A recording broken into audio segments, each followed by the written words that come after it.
Hello everyone. How you doing, Melon? I'm actually surprised it's 0. I'm actually kind of shocked. You've been in the chat a lot more than once.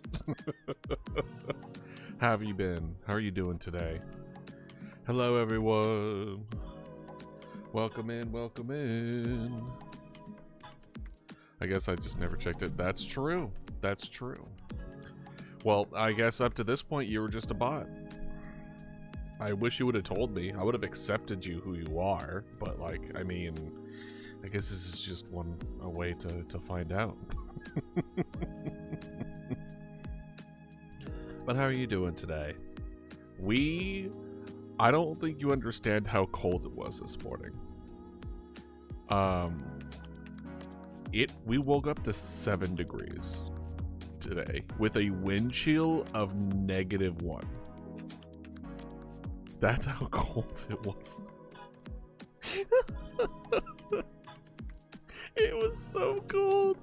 I woke up and my mom was telling me about, like, oh, we had to open cabinets and we're worried about the pipes leading to the washer machine. And I'm like, how cold? How cold are we talking here? When it got into the wind chill and the negatives, I'm like, oh no. It really did get cold.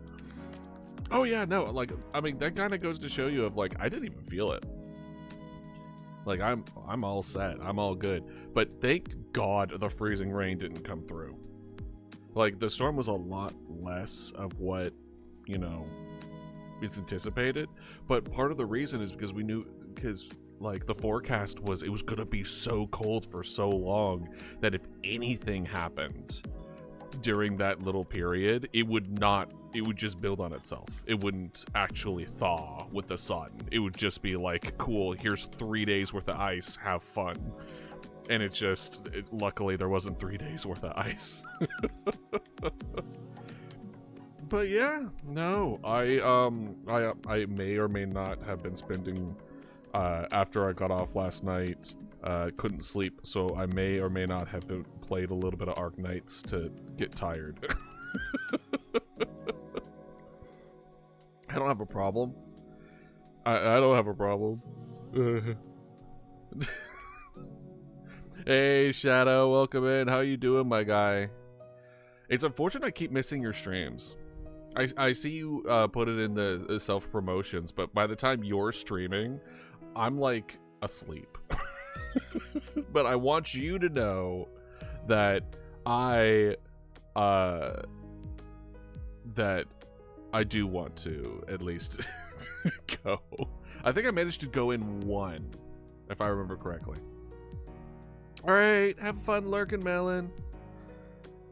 Is that it's not Gacha Factorio, it's Gacha Satisfactory. If you mixed it with it's Wuthering Waves, Satisfactory, and Death Stranding. And I say Death Stranding because I got to a certain point that I think the rest of the people that I play with haven't done, because it requires a particular upgrade of a particular thing, and that's no joke, just Death Stranding, and that's hilarious. Ra, welcome in. How are you doing? Hopefully you're having a wonderful day so far. Oh, no problem, Shadow. And I will try to at least show up to some of your streams, Shadow, because you're here in mine. You know what I mean? And plus, you know, I have a feeling you're better at coding than I am. The bar is not high, but my God. Just finally setting into a relaxing game. Hell yeah. What game you playing? Talk to me about it. We were just talking about Ark Knights, and I've been having a lot of fun with that. But mostly because, listen, first, I'm not a gacha player. Like ZZZ, I actually like, because I really like the animation. And the story is captivating me. But like, I'm not like Genshin or any of the other like traditional gacha. But when someone explained to me, my friends were looking forward with the Ark Knights game for like years and years and years and years, and I am not. like one of those, and then then it got like to a week before release, and it's like, and they're like, oh yeah, no, this is like gacha but with Satisfactory, and I'm like, look, I just look over to my Steam account with 800 hours of Satisfactory, and I'm like, so tell me about this game. So tell me about this game. Why don't you tell me about this game real quick? And so I have been it's got its hooks in me. I gotta say, it's a good game, and it's one of those games that I put in so much time into it, and I'm like, this is a free game. This is a really good game. So I recommend it. It's really good. I'm having a good time with it. And if you like base building, it's a solid base builder. It's a lot more of a base build. Like, I'm consistently surprised. So this isn't sponsored or anything, but I just, wanted to at least mention it. You also stream at like 10 a.m. for me, so I have all the time to catch you live. Well, that's good. Well, that's good, at least, Shadow. My friends have been playing Infield too. I haven't had much thought about it myself. Again, if you like base building, it's worth. Now, I don't know which part of the gacha spectrum you would land on as far as what of the gameplay that would like hook you. The council will hear you. Exactly. Listen, is it as good as Satisfactory? No, but at the same time, it's a lot better than you think it would be. Me telling you like it's a base building gacha game, I'm like, normally it would be just like, oh, okay, it's like a little bit of Satisfactory, a little bit of base building, maybe some turrets here and there, right? No. It's like really in depth. It's pretty good, and it's like the way they go about it is actually really solid. Like I'm really enjoying it. Could it have a little more math so it could be more of a brain teaser? Sure, but like they're already are doing a good job without like massively just turning off just the general population that would normally like gacha games. So yeah, plays ZZ for the combat and character building mainly. If it's base building, I keep it simple. Exactly. So yeah, no, ZZZ is the only other game that I've played that has caught me, and animation and character building is also really good for ZZZ. I agree. 3-2. I don't know. I haven't played it. Add more tism. The fact that they even did a base, like an in-depth base building way, so that's the, because here's the thing. That's how you mainly get your items. Essentially, they have base building be the mats that you do, and the big brain decision, by the way, if you make, because the thing is, it runs when you're not online, which is, by the way, huge. So you can set up your factory, wake up the next day, and everything is full. But this is where the genius comes in. It's genius because the longer you stay away, the more waste that, like, you hit your cap. You need to go in and sell your stuff so that you can, build it back up again over time. It's a daily without a, like, menu. It's a daily that you force on yourself because it caps off that you need to sell stuff. Because you're like, oh, my factory's full. I need to go take care of all my stuff. That's a daily, my guy. Which is crazy. And it feels good. And I'm like, it's a daily that doesn't feel like crap, It's like an intrinsic daily. So it's got its hooks with me. It really has. I don't mean to just spend this first bit raving about Arknights, but like, as a base building tism kind of guy, like I don't know what to tell you. Like, it's good. It's a solid game. I recommend it. It's a good time. Oh my gosh, hold on. Is there? Hold on, I'm gonna see if there is even like a play hours, because it's not via Steam, it's its own little thing. I played Genshin and a couple others. I keep up with Genshin still, just don't play it as much. Yeah. Can I see how long? No, there isn't like a game time. Damn. I was going to show y'all how long I've been playing it, but it's been like, it's a lot. It's on Epic, isn't it? Is it? Is it on Epic? I play it on its own client. It's its own thing for me. I have no idea. I also don't know if it's on phone and stuff too. You would think it would be. I think it would be on iOS and all that other kind of stuff, but I don't know. I got the PC client version of it. And I also don't know if like it's different for Mac or whatever, right? But yeah, I just want to, one thing I do want to do, let me turn on some stuff for you. So, first things first, I'm the realist. Second thing second, we're going to go ahead and add a new redeem for this costume, because we added this costume, right? So we want to make sure that we have the costume change for it. So let's do that. Let's see here. And for those that have never have done this before, right? For those who have never done this before, I'll kind of show it a bit. Because why not, right? All right. So I use a streamer bot for all my fun little interactions, etc. So what we're going to do, I'm just going to copy, or what are we at now? And I also use Vita too, which you can see via where? What's all? Which, by the way, I'm really happy how this turned out. This actually turned out really well.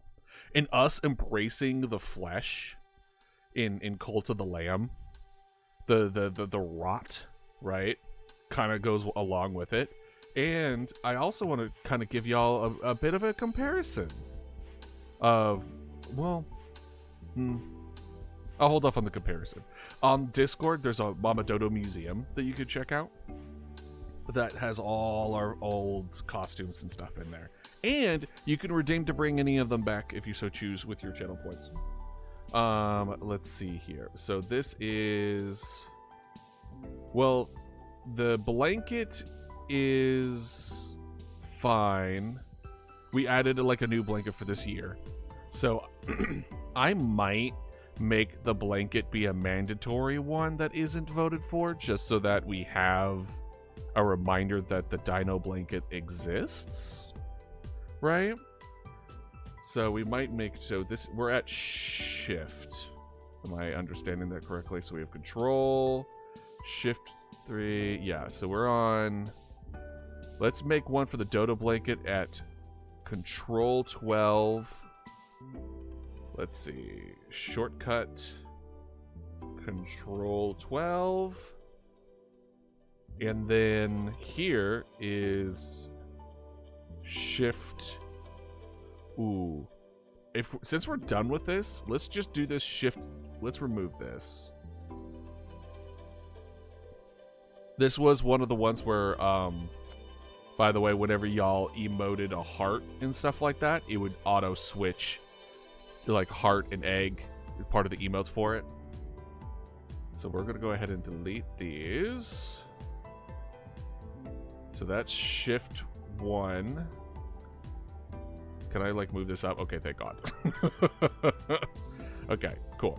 And then shift 1. This is the satisfactory one for us doing stuff. We can go ahead and remove that for now. So shift F2. Shift F2. Hey, Dragon, welcome in. How you doing? I'm just making the shortcut for the new costume, including, I think I'm gonna make the blanket just a permanent thing. The dodo blanket as like a permanent thing, just so that people know it exists and more opportunities to build more prehistoric creatures on it. You know what I mean? Yeah, how have you been? I feel like it's been a hot minute. I canceled a few streams here and there, and now I've lost track of time. I'm like, I'm gonna get a redesign. I don't know. I know new blanket. There's a new blanket for the year. I don't know if there will be a fully blown redesign. We might, because it seems okay. So like, look at the difference between this, right? We have stuff like this, which is the OG, and then we started tipping our toes with the slime one, and you know, we kind of like we have more of like a simpler design starting to kind of unfold over time. Ooh, how is your new term for university? Pretty good. Yeah. I saw. I'm sorry I wasn't able to catch some of them. Okay. Well, good. Well, not good that, you know, I don't see you on Saturday. Good that you're putting yourself out there. Right. You're really doing what you can. Just a group projects. Group projects this early? That's kind of wild. Group projects for me has always been more of a midterm / final kind of deal. Let's start on video game stuff, which is exciting. Ooh, are you doing game jams? Let's see here. Chill, mama did a costume. This is shift. No, this is control. F12. Enable it. And then Colts, we're just going to duplicate. Actually, you know what? That's Shift F2. What? No way. Shift F2 off the rip. Let's go. Enable Colt. What should we? How should we differentiate this costume with the original Colt costume? Last stream was just me reading the dialogue I made for the game so far. Oh, that's awesome! Hell yeah! And that's exciting that you're making your own game. Is this the same one that you were talking about before with the Souls and the FNAF and stuff like that? Or is this different? No, wait, no. I know this one. Don't tell me. It's the one with the dragon represents anxiety, right? I remember. The hiatus game jam is the one of hiatus. Gotcha. Yeah, I was super excited for it. Us playing like the anxiety game really put in perspective for me as far as just like how cool it is. The anxiety dragon thingy. Hell yeah. Well, all the power to you, my guy. Hopefully I'll catch a few. I'm trying to do better at spending time like on Twitch in other like communities and stuff like that. I've done a good job so far, but let's see if I can keep up with it. We changed it to more of a chameleon because my friend made it look so much better. Hell yeah. Let's see here. Winter Colt costume change. Here we go. We'll do winter Colts. All right, and now viewer awards. All right, we're gonna turn on. We're gonna remove star power. Then we're going to animate a friend from college help me illustrate some designs. Hell yeah! I should seriously work on the code. A month passed with no coding changes. Dragon, do not pressure yourself. I don't know what to tell you besides the fact that we have 50+ game dev streams, and it took a long time to like get things rolling. So like, don't be as hard on yourself as you think you do. All right. Concept and dialogue, and sometimes that's the case. I mean, I believe you watched my first couple, right? When you were like kind of figuring out what to do for like game dev kind of deal as far as the VODs go. Like, you saw how difficult it was to get started. So you know how it is. Exactly. You know how difficult it is. So you'll go at your own pace. All right, we want Chef, Lighthouse, Slime, Mama Slotto, Infected, Cursed Potion, Random. Lure 2.0, Big Mama, Easter Egg, Little Helper, OG, Vulture, aka Martha. We'll keep the totems. You were about a few colors away from breaking the Geneva condition, tried to implement an HP bar. Right? Actually, wait, I tried to add an HP bar? I don't remember that. I don't remember that in the slightest. I mean, like, when I got started on it, that was like 2 years ago-ish. Yeah, no. Yeah, I was like, wait a minute. When did I try to add an HP bar? Wait, hold on. Let's see here. Emergency services, yeah. Yeah. I do, that checks out. So that's their new outfit. Pacer chest, boo you stink. This is what, remember our whole stream thing that we're going to make eventually, so that way we don't have to deal with limited redeems? Because I think if I tried to add a new one now that is just like chill Mama Dodo costume, dino blanket costume redeem, and then put this for 250. Oh, there it does. Oh, right, we just deleted one. Perfect. And then we add a new one.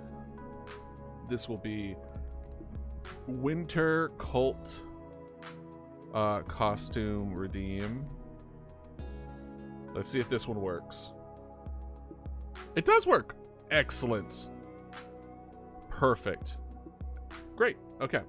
The dino blanket will be just Mama Dodo being warm and comfy. And then the winter one is Dodo Cult. All the Dodo Cult, but with an extra layer of rot. Yeah. Right now I'm just planning some 3D printed stuff. Hell yeah. Oh yeah, I saw the 3D print. I saw y'all talking about it. Dude, 3D printing is so cool. And being able to make it, especially if you learn how to 3D model, and you get to 3D print your own 3D models to make them like real. Pretty cool. Pretty good. That's pretty awesome, gotta say. All right. So now, we will now make, oh right, hold on. Your redeems may not work for a little bit. 1 second. I need to reset. Whenever I add something new to Twitch, I have to completely reset StreamerBot. That is one of the problems with StreamerBot. But even my therapist. Oh, by the way, yeah, okay, cool. Congrats on the therapy. Listen, everyone needs therapy.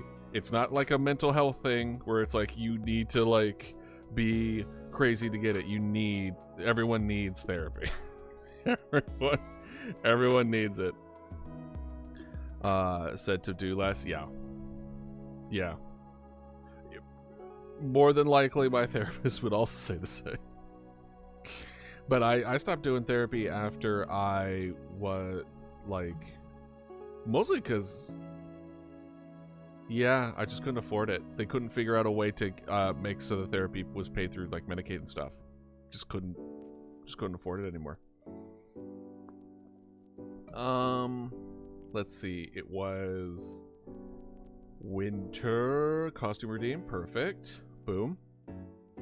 And then Chill Mama Dodo should be right. Where's Chill Mama Dodo? Where are you? Dino Blanket Mama Dodo, of course. There you are. And boom. Let's test it. Perfect. And then let's test it. Perfect. Let's go. All right. We can now change costumes again. Let's go. Perfect. All right. But yeah, so welcome in. It's been a hot minute since we've done some like game dev stuff. But I remember there being one thing on that I added during our time off.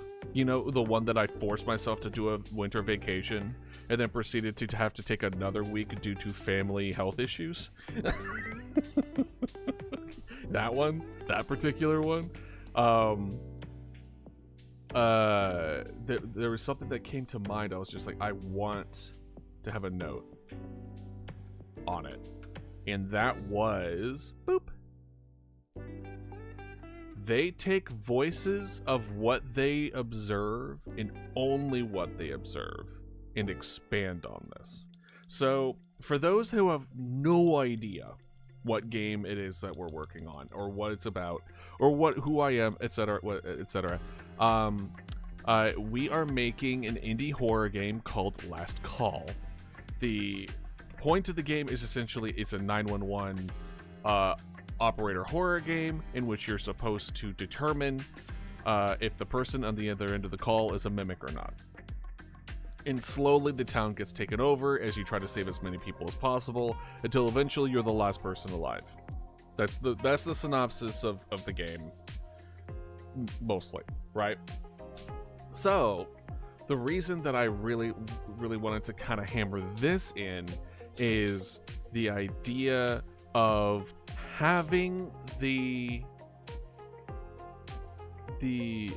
knowing, how should I put this? It's the mimic remembering what they interacted with, right? And I think that in itself tells a story in a unique way, where you have this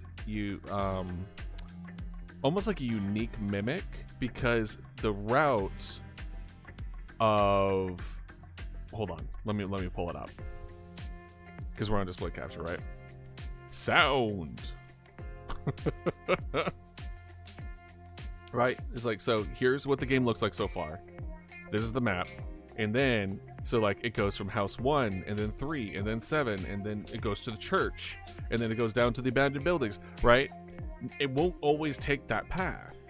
So as it goes around and down, it picks up certain voice lines.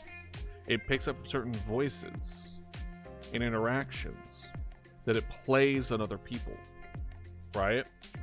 Let's say, so a good example is we can then imbue certain locations with certain sounds.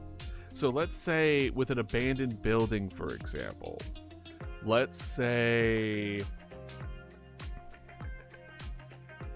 we could even do something as complicated as, because the story behind the narrative, the sub-narrative of the abandoned building interaction, at least the one that I have off the top of my head, is the one where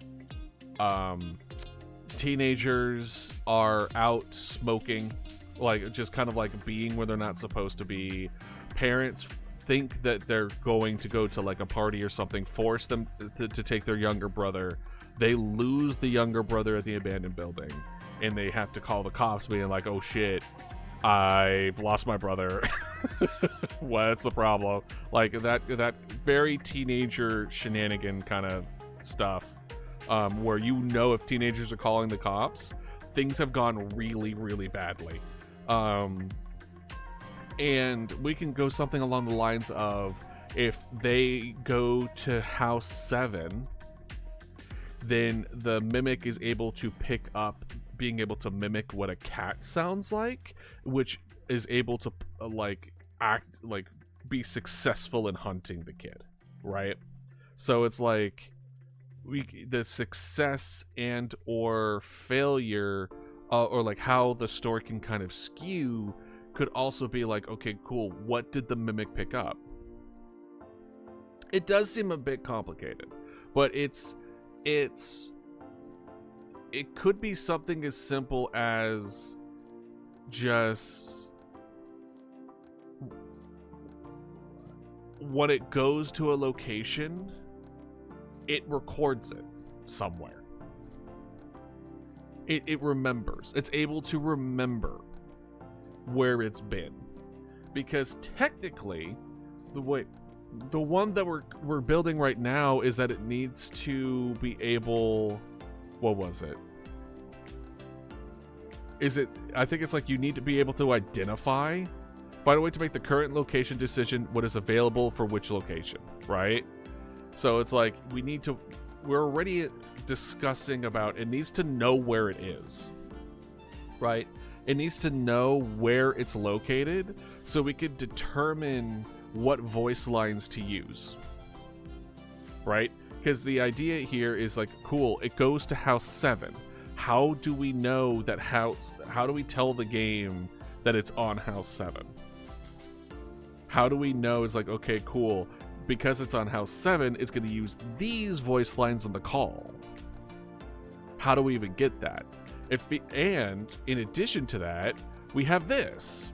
For those that don't remember what this is like a receipt printer that is used so you can view the history of the actions that you've took, and like just pretty much like the game in its entirety, right? So we're already recording what has happened, right? So if we're already recording what has happened, it doesn't take much more than that, once we know how to do that, to then make it so that we can look back, or like have the mimic also be able to refer to its past decisions and interactions and use that for future interactions and decisions, right? And we haven't even gotten to the point where how do we even make it so that the sub-narratives are happening? You know what I mean? We want the sub-narratives to happen, but like, how? Essentially branching paths for every household. It's not like branching paths. It's more like prerequisites, right? It's like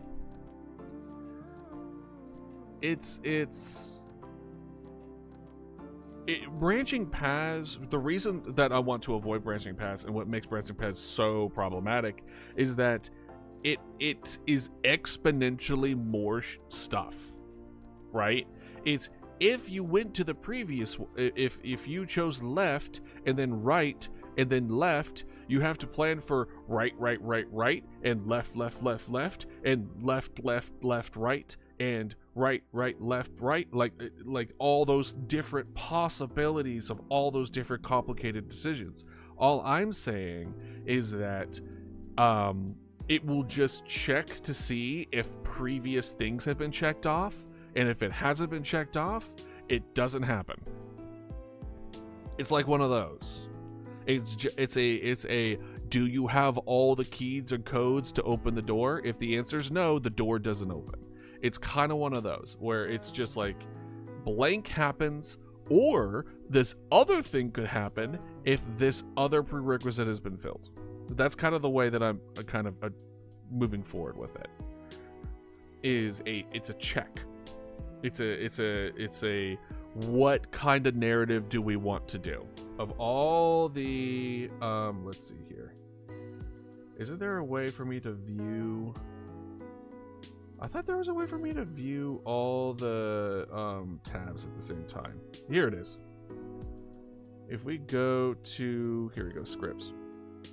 Of all of these, right? The idea behind the mimic itself is pretty cool. Reminds me of the Mandela catalog. Thank you. And honestly, it is in part inspired by the Mandela catalog and all the other VHS, YouTube horror kind of stuff.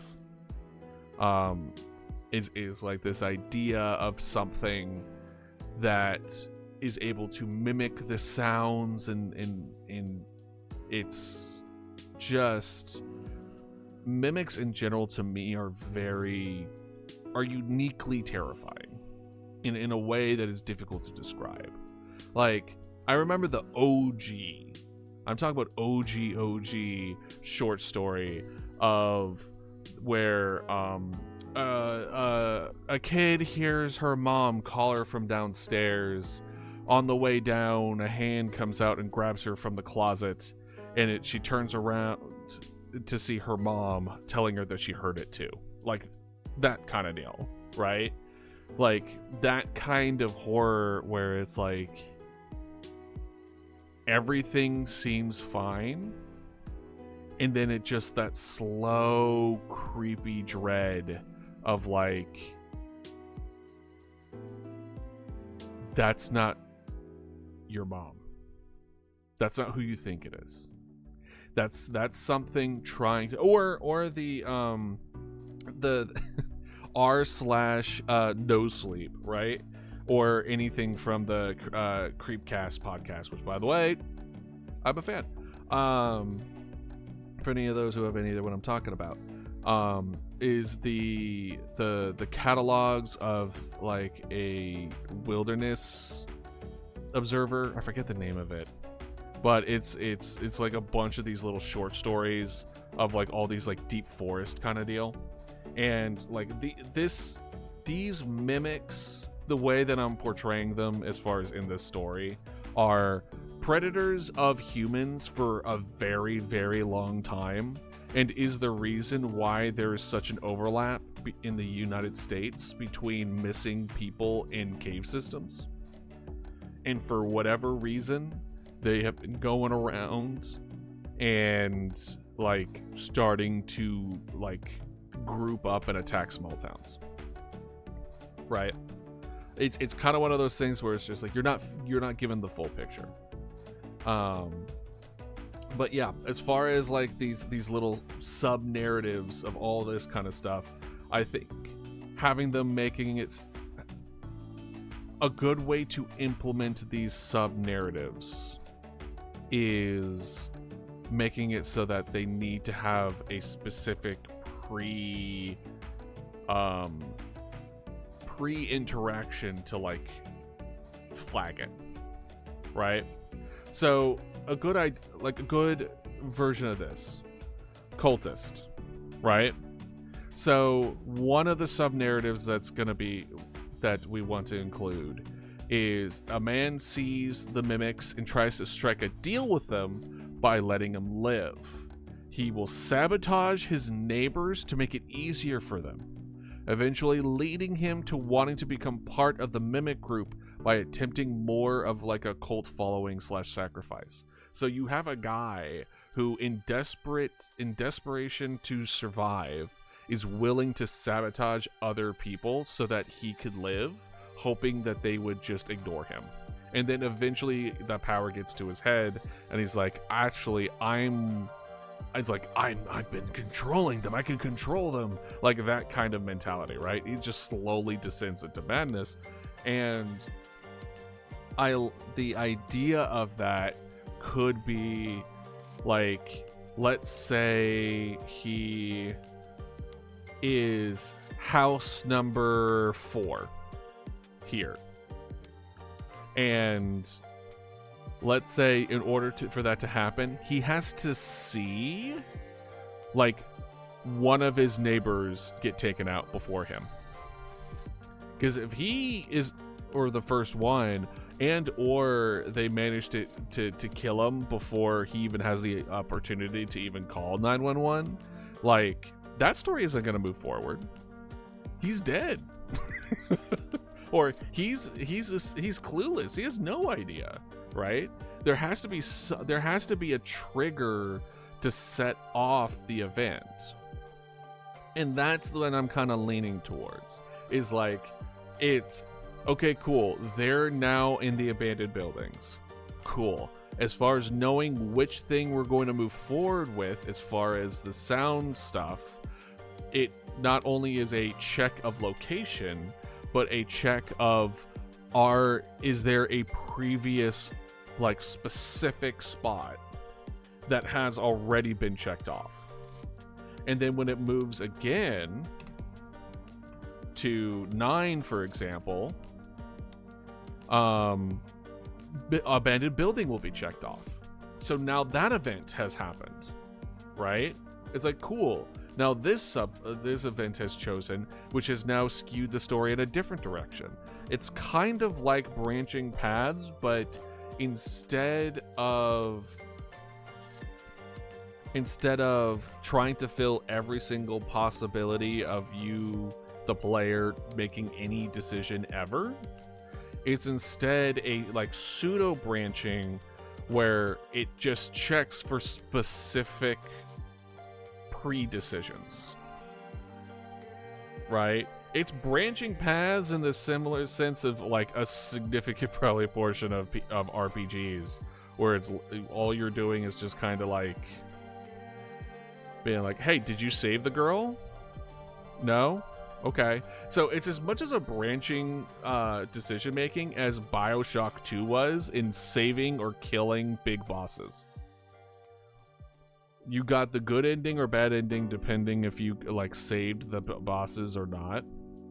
And like, did you show them mercy or did you make them pay kind of deal?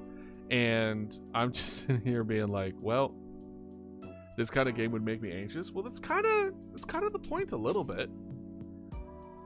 And at least, especially in the beginning of it, it's you have coworkers that help you deal with all these calls, right? And it's not in the beginning, it's not difficult. It's not super difficult to tell if they're a mimic or not. Like we have different difficulties that kind of flagged different things different ways. So like a level 1 difficulty, which is the least difficult, they're barely coherent. They're barely, like, they're not even consistent in the voice they use. Like, it's so obvious. So, but then they get more difficult as the game moves on, right? Because then they're like, okay, cool, the voice is consistent, but the sentence doesn't make any sense. And then the sentence makes sense, but the context is off.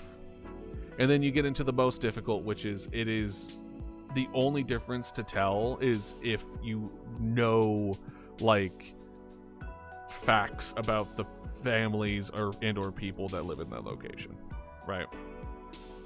Because it would be the everything else checks off, and you're like, well, crap. Exactly. You need to play a little bit of detective and not just write off the red herrings so my red herrings are red herrings for the most part. So like the rambling grandma call that just takes up time as you're trying to save lives, and it feels like just as a time waster, but she feeds you important information that is useful in the most difficult settings. Well, good. Good, I'm glad. Again, this is not going to be a game for everyone. I'm glad that games like that are your jam, though.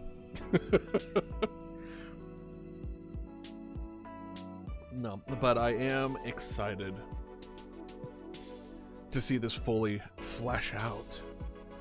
But I did want to at least catch up on... Is it notes? Where did I write the other note?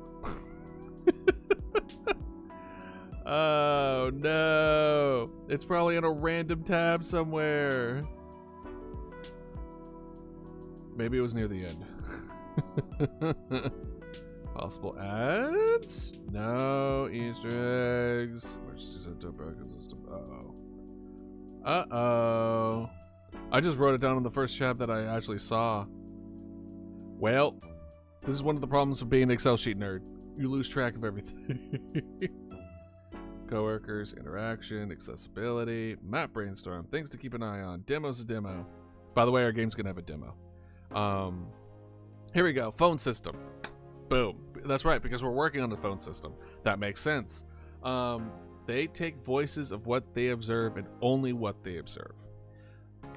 I like the indication with it because, one, it really wouldn't make a lot of sense if they could repeat stuff that they haven't come into contact with. Because remember, the life cycle of the mimic, not life cycle, but the hunting cycle or pattern of the mimic is observation / stalking, then ambush, replication, they replicate what they've heard to then get other people to help them, to try to help the person that they've attacked is already dead, ambush those. So it's just ambush replication over and over and over again until what they feel like is the last one, and then they don't ambush that person and they go back to step one, and then it just starts all over again, right?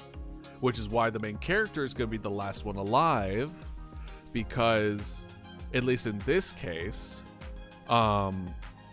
they were, I wouldn't say they were the target of step one, but they are the target for step one at the end of the game. In the beginning of the game is going to be the brother that picked her up from the hospital, right? And that's what started all this.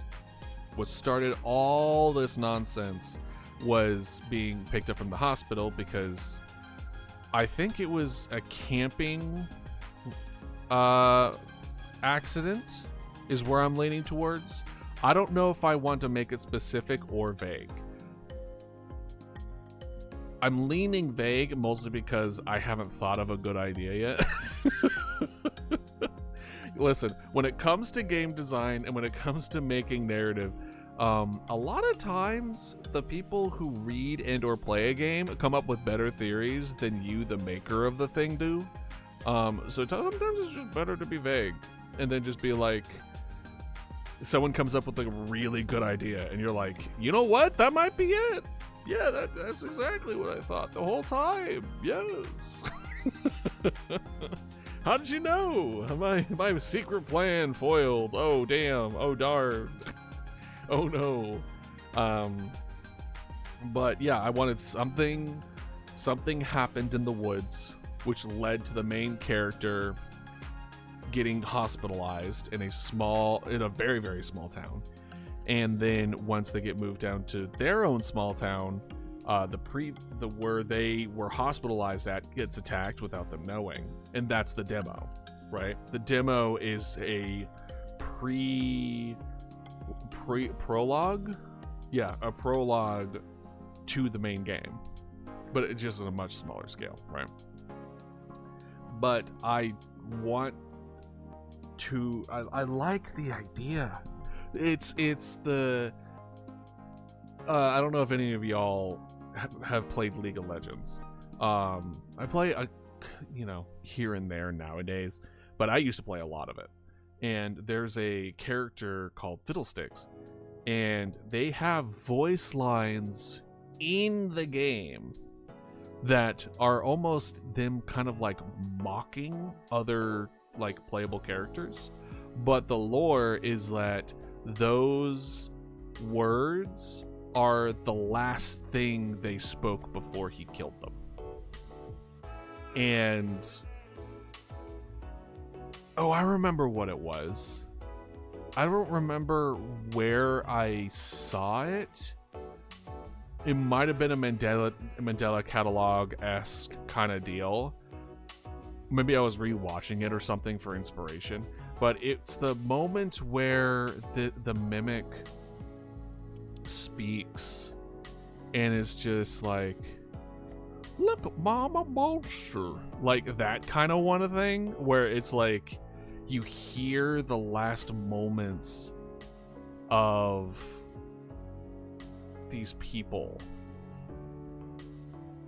And I think that adds a specific kind of creepiness. And we've also talked about them being able to utilize recorded audio, which also adds another layer of interest, especially with this game called this game being Last Call, right? Yeah, it definitely would, right? Because the way for those that the way that I want the game to begin is you hear a voicemail, and then it's just a woman's voicemail, and then it goes to the beep, and then you hear the main character talking, and it is them just kind of like, hey, it's like, you can tell that she's shaken and not everything's okay, but she's trying, you know, to get through it, and was just letting her, like, it eventually, almost immediately, you could tell that she's calling her mom and is giving the impression of like she knows that she's gonna die. Granted, she doesn't. Or I might make it like ambiguous, right? And like before you even start the game, is this voicemail playing, even like just a black screen, and then it's just, you know, they're like, it's like, I'm okay, you know, everything's gonna be fine, but you know, I've had a really rough day, and because they're a 911 operator, right? It's like the stress is really getting to me, so I just wanted to let you know that, you know, I love you and everything's gonna be fine, but know that you don't have to, and then it will just cut.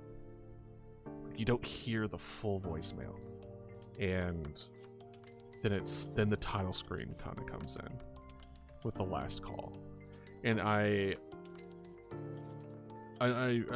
we explored this before, but it's the idea of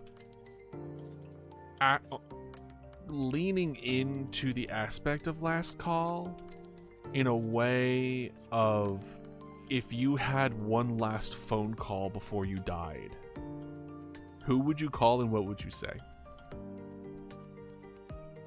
Because in the recording tab here is the idea that the last person alive before the main character, because they're always the last ones,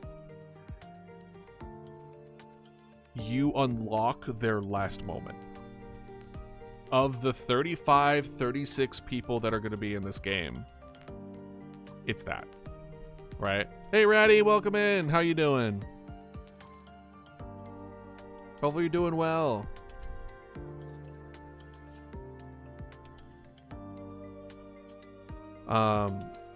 But yeah, no, like, good. We're just talking about, you know, horror game, last call kind of stuff. So hopefully you're doing good. I'm glad you're doing well. Hopefully, I'm glad you're having a good day. What was I saying? Oh, right. So the fact that the mimics can use recorded audio and video, and in particular the scene that plays into my head that really made me fall in love with it, is a person was, let's say a widow, a grieving widow who lost their significant other, Egg, and they're rewatching like a VHS of their wedding. You know, they're having an emotional. They're slowly but surely like they're mourning. They're doing what they can to kind of get through it, and then they're listening to that VHS, and then they get up to get like a refill of wine, right? Because they're mourning, right? Not that I'm saying you need everyone who drinks wine is mourning, but if you're mourning, alcohol probably involved.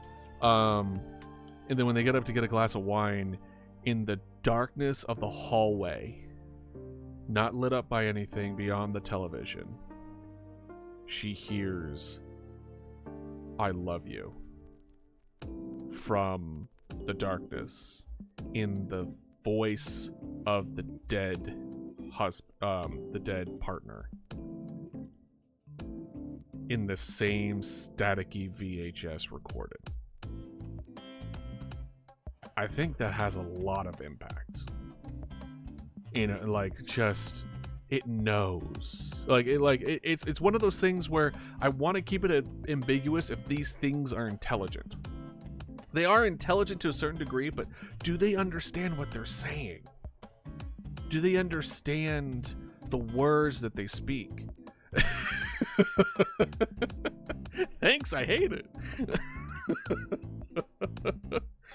It's things where you just, the moment where I'm trying to capture that feeling when you think you're in your little bubble, you're in your little zone, you're in your little, doing whatever, and then you freeze and you feel your spine go, like your body, like the tingle go down your spine, and you just like have that moment where all your hair raises up. Like that's the moment I want to capture. That moment of just like, oh, things are not okay. Like, do they think they're giving humans the best moment of their lives before that? Well, that's a good question. That's a good question. And maybe we could add a moment that gives that into question. Because we have the I'm friends with a monster sub narrative, right? Where one of the mimics like sneaks into a kid's room, and then suddenly the kid wakes up, but he doesn't kill him, right? So it's like, but he doesn't attack until he brings the kid brings his new friend to his parents to say hi to them. Like, okay, cool. Was it a moment of reflection that prevented it? Was he just trying to manipulate the kid to bring him to the family themselves? Like, the intentions are ambiguous, and that's what I want to stick with, is that the ambiguousness of its intentions, if it even has intentions. Is it able to think that far? Is it able to, and if it is it truly able to understand what it's doing in a way that is considered, like, because here's the big question, Dragon. If it understands empathy, if it's capable of empathy, and regardless of empathy, it does the things it does, now it's no longer these things are just creatures acting on instinct. Now they're evil. You've now introduced morality to their actions because they have the capability of goodness, and they choose not to. Right? So being able, but I like it. I also like the idea that not every mimic is the same.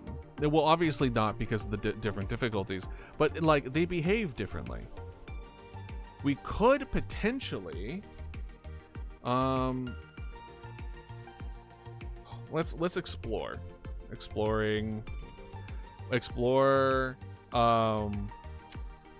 morality.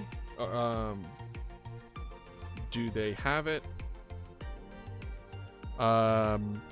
Different mimics behave differently, aka do they have personalities, right? Because I think animals have different personalities to a different degree. There's different, like, some are more aggressive than others, some are more passive than others, some are more trusting, some are more skittish. Like, there are of those. Slowly thinking phone dialogue should be made to expand each of the mimics' ideas that have not been done on the stream before. Slowly thinking. Tell me in more detail what you mean. We do need to do a quick ad break. So tell me go into more detail for me. Everyone, don't forget to drink some water, get some food. Do we need to do? Stretch. I'll see you in a bit.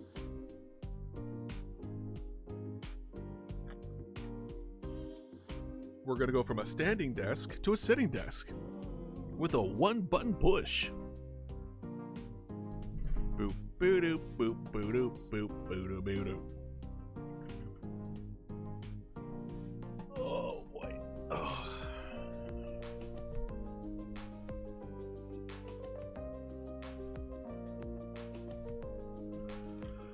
Ooh.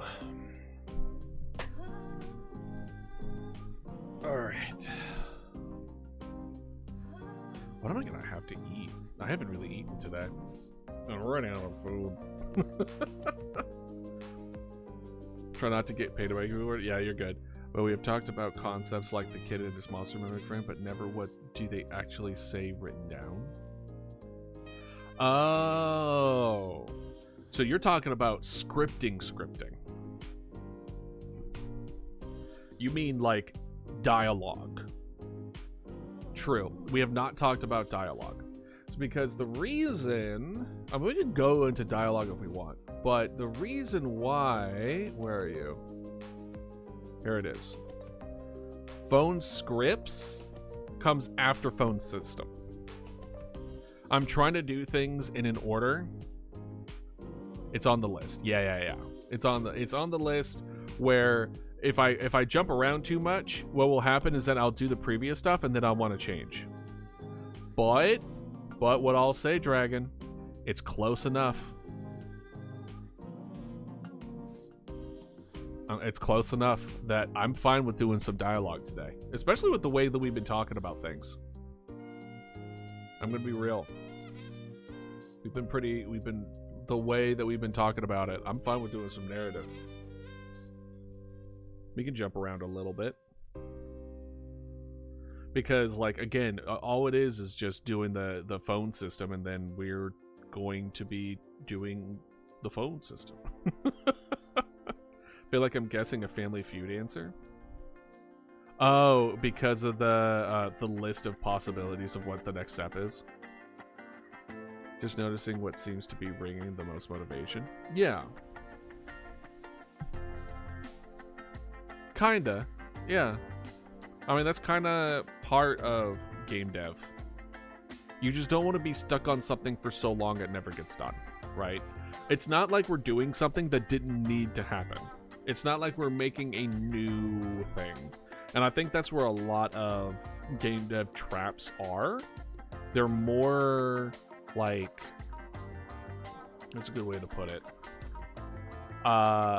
What makes the forever cycle of game dev is the when you keep on adding new stuff, right? It's the content creep.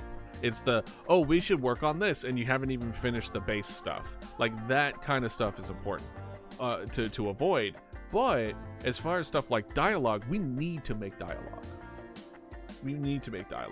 And if by the time we actually get to dialogue, we may not have the kind of mental energy as we do now and ideas as we do now, which is why it's good to hit while the you know, the pot is hot, you know. So we'll see. But so here's the exploration. Here's the thing. Let's explore the idea of, do we want the mimics to behave differently? And the answer, I think, is yes. We with everything that we've made previously with the other narratives, or the other sub-narratives, I should say, we give the impression that these things behave differently. Some are more patient. Some seem to have more of a cognizant awareness of what they're saying. Some seem not to really react as much as, like, you have. So, for example, the one that, what was it? The good husband one, where a married couple are at their wits' end as far as their marriage, but suddenly he has a change of heart while going to the bathroom, and the wife is overtaken by joy in the fact that he is suddenly, like, responsive and respectable, and you know, being a much better partner that he has been. And like, at the end of that discussion, she opens the door and it's a mimic and she dies. I don't know why it makes me laugh every time it does. Just something about, like, oh Harold, I knew you could change. And then she opens the door and it's like, ah! It's so funny to me, dude. It's just like, oh my god. Oh man. So like that one like kind of understood enough where it was able to have a conversation. Yeah, it's like little small stuff. Oh, one of my favorite ones, Ra, is Cat Lady. Crazy Cat Lady. So not Crazy Cat Lady, but Cat Lady. Cat Lady subplot is there's a old lady that has an incredible amount of cats in her home, and but she's blind, right? And so she feeds them all, takes care of them all, etc. And during this epidemic of mimics, eventually all her cats get replaced with mimics pretending to be cats. So you have a police officer arrive at their door, and they open the door to what looks like just a mosh pit of these things that are meowing like cats. And they're like, oh, yeah, no, there's my perfectly good cuties. And then they just go after them. Oh my god, so funny. It's so funny to me. So we're like, there's gonna be not a lot of them, but there's gonna be moments like that where it's just weird and or crazy. Or hold on, let's see here. If we look at our scripts currently, let's see. Cat Lady, marriage counseling. Marriage counseling is the one on the other side of the door. Men in the Street, that one is one where someone is screaming for help, like an actual person is screaming for help, and anyone who goes to help him gets ambushed. Like they just go in so fast that they just get dragged away. Not from around here. This is just racism. Xenophobia. Ooh, this one touches a little bit of what you were talking about, Dragon. I don't know why I called you Draggy. I wanted one of the mimics to be mumbling apologies. A recording of after an attack, you hear one of the mimic repeat the word sorry. And I want to give the impression almost like an abuser in a relationship. You know, when they like lose their temper and then suddenly they become super apologetic after the abuse. It's kind of like that, where it's just mumbling like sorry. Almost like, and this is so not the vibe, but this is the one that pops into my head. You know, in the like 2000s Godzilla, the one that everyone hates, and then they're watching the video where the guy has like the lighter in front of the survivor, and he's like, Godzilla, like that one. It's kind of like that. I don't know what. Listen, I can't explain my brain. My brain's weird. What can I say? Just full of movie references and video games and dinosaurs. Like that's if you just. But it's like the Powerpuff Girl. It was like for references, dinosaurs, and video games. These three ingredients together to make the perfect little boy. And then we added a secret ingredient, Tism. And the Powerpuff Boys were born. Oh my god. Oh man. Would be funny side of the voice actors in the recording stage. Exactly. By the way, I think I have made more of a decision of what to do with the voice lines. I think I'm just gonna hire people. I think we're just gonna do short little recordings here and there. We were discussing, again, this was like 2 years ago before things got really bad as far as the whole AI thing. But like we were discussing as far as like using text to speech for it. We were talking about like I was gonna like just try to do as much as I can, and then I would usually use like a voice modulator to change my voice. Like there was a lot of them that I was like, oh, like how can I do this with the cheapest amount as I can? Because don't got money. to pay people properly.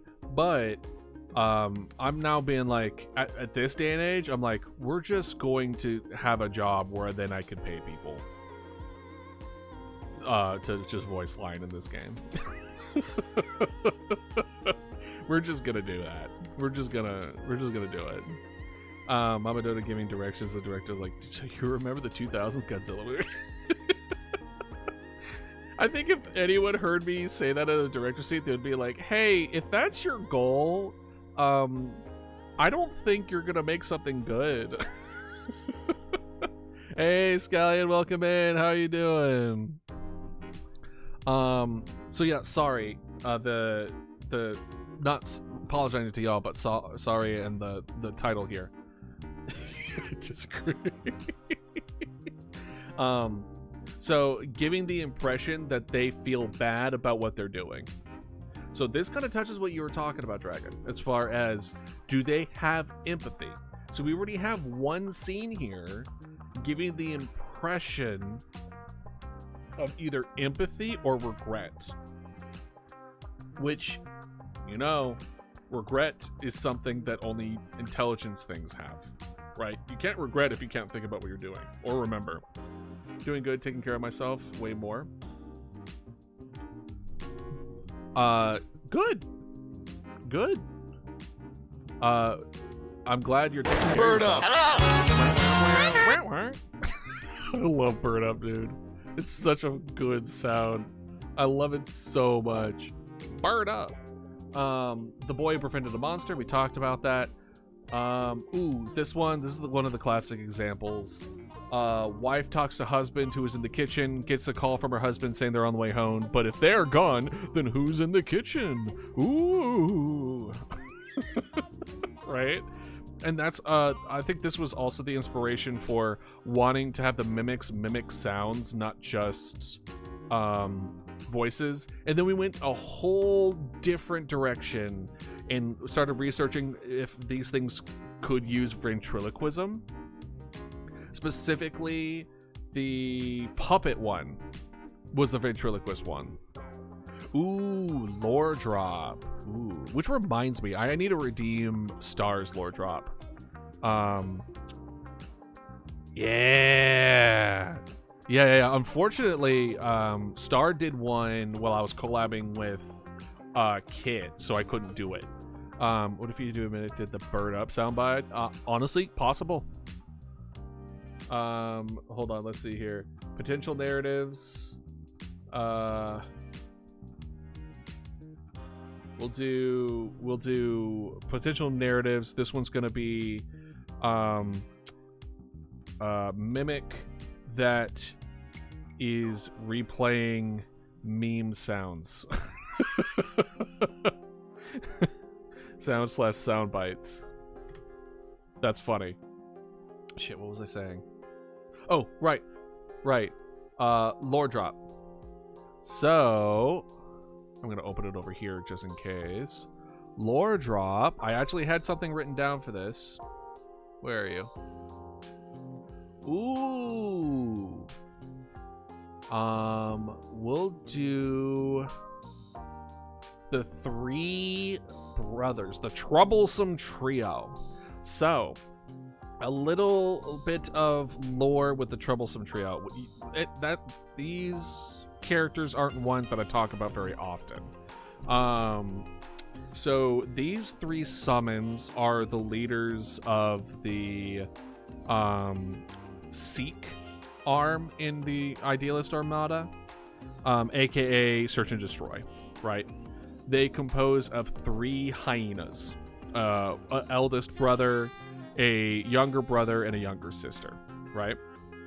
But what's interesting about this particular part of this lore drop in particular is, even though it is a brother and a sister, the name is Troublesome Trio or the Three Brothers, right?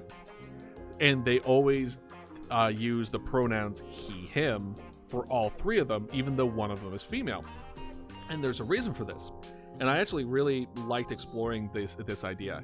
And that is because, at least in Hyena, not quite trans. No, they very much, they identify as female, but use he him pronouns because in hyena I'm gonna say culture.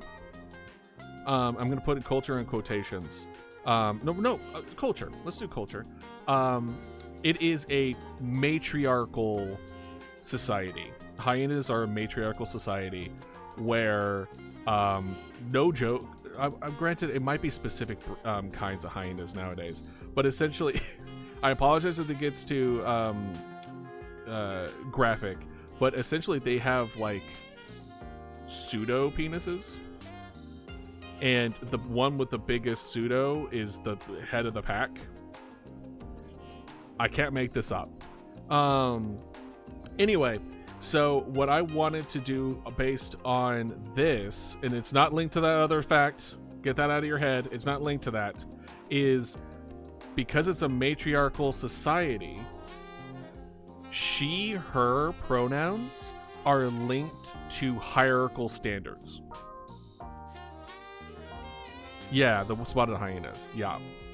Meaning, if you're the leader or top brass, or like, you know, the top of the pack, you go by she, her.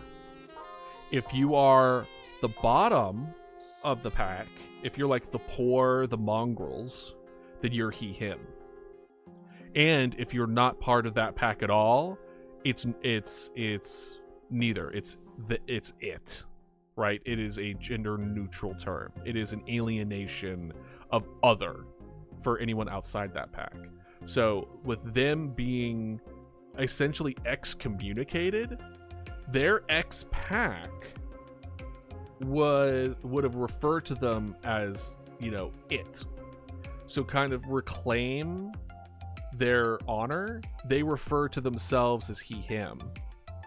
But what's interesting about this is that when they refer to idealist, they use she, her to refer to idealist.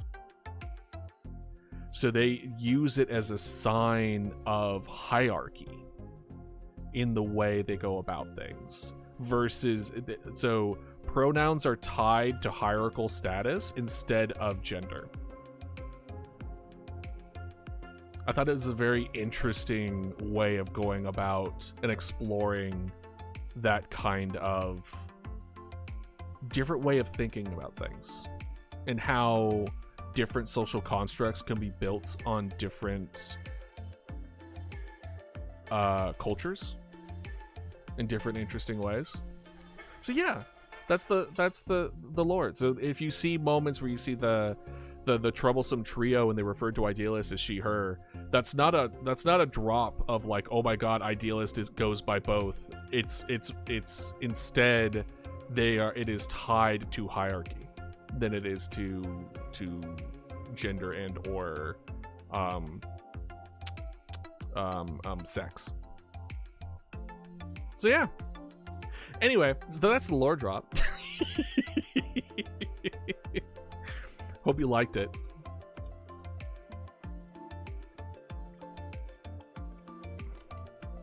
I don't know if that's better or worse than y'all being excited about just a girl going by he, him. And if so, I apologize. You could just pretend that that's what it is if you so desire. It's not one of those things that's going to be blatant in any of the stories, but it's going to be subtext. It's going to be little moments like that. They're going to refer to themselves and other people in unique ways that kind of make you question what it is they're referring to, or if they're playing by different rules, and the answer is they are. All right, so mimic the replaying meme sounds of slam dice. That's really funny. I like that. The breaking tension with memes is so funny. Still intriguing, but also got slightly sidetracked because me and my friend were making up silly names for professional positions. What's your best one so far? First of all, okay, so then what do you do with ecologists? Ecologists are still scientists, but they do not mix potions. I tell you that much. They're animal handlers at are like mostly. Star Watchers? Star Watchers? For an ecologist? You're gonna call the guy that researches frogs and is obsessed with a specific species of spotted frog that they're learning their mating habits a Star Watcher?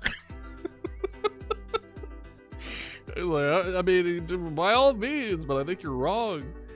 Misheard astronomist. Oh, got you. Astronomist, yes. Star Watcher, that I agree with. I know. Keeping up with the gender fuck you characters, I love them. Oh yeah, no. There's gonna be a couple of those. Did I tell Scallion? Were you here when I told you about this? Will be a freebie. Sylvester, which is a Hydra cat of essentially an entire like litter of saber-tooth cubs that are fused into one body. Not really fused, but like they inhabit one body, but they have multiple heads. And they go by they, them because they're plural.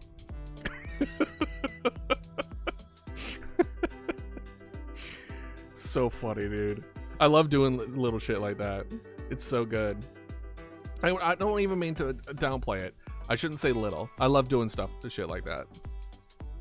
Would servers use they, them? I think so. Unless you're referring to a specific head. Ooh, I'll also, this will be another freebie. Just because now you guys got me talking about lore shit and now I won't stop. Cerberus, a form of Cerberus does exist in this universe. And the person in control of Cerberus is, I won't go into detail of who they are, but they are referred to as, the chain of Cerberus, and whoever controls Cerberus becomes the center head, and they need a 2 out of 3 approval of being in control of them.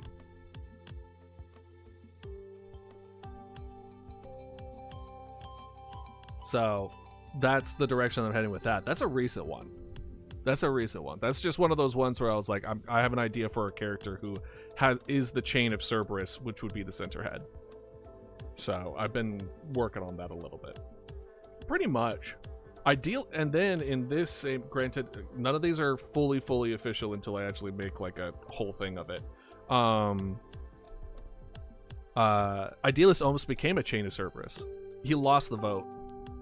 Only 1 out of the 3 wanted him to the current holder of the chain. But the 1 out of the 3 is a big fan. It's just the 2 out of the 3 didn't agree.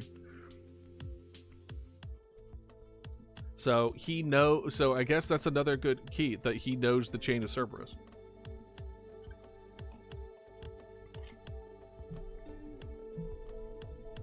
Which may or may not play at a certain point. Anyway. At least he made a fan. At least he got 1 out of the 3, right? Okay. God, I love lore drops. Let's actually go ahead and remove this one. I really wanted to talk about the brothers with the pronouns tied to hierarchy, though. I really did. I wrote that down months ago, and I was just like, oh, I can't wait for them to redeem it.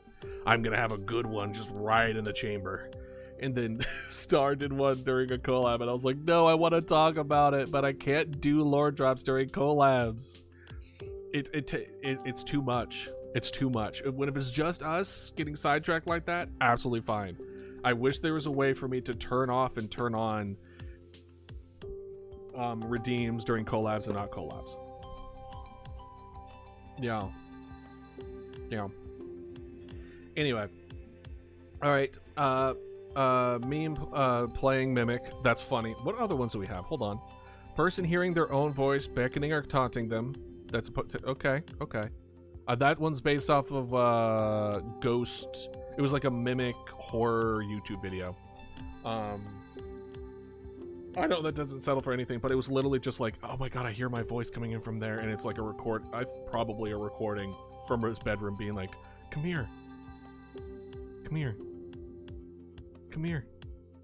Like little stuff, which it got me. It got under my skin, even though it was probably fake. Mimic playing music. Ooh, I like that one. Where it just opens its mouth and it's straight up Lilo and Stitch in it. You know what I mean? Just being like... schizophrenic individual who confuses mimic with an hallucination. That's a good one. I think that's one of y'all's ideas. I don't think that I would have come up with a good one like that. That's very good. Schizophrenic individual confuses mimic with a hallucination is real good. Especially since I remember watching this TikTok before TikTok got really, really bad. That was mine based on the high school drama performance. Yeah, Dragon! It was a very, very good suggestion. Where I saw a video of somebody who was recording, granted it could be fake, it's a short form video, but who records like interactions with his hallucinations as a way to help determine if they're real or not. And you just see him like recording this video of him having this conversation of like, what are you doing in my home? And then nothing. And then it's just like, no, I can't help you, sorry. And then he also has like a dog, and the dog is a good reference of like, oh, is this a hallucination or a real person? So I like the idea of like that's their usual routine of like checking if there are hallucinations, etc. And then like their dog is currently like, you know, off or whatever, and then they're talking with this thing, and then the dog comes in and then freaks the heck out, and then he's just like, okay, this is real, but it's not real. It's like a double fake out. It's like it's real but it's not real. As for anyone breathing, the house is haunted. He's also the one who recommended me to my therapist.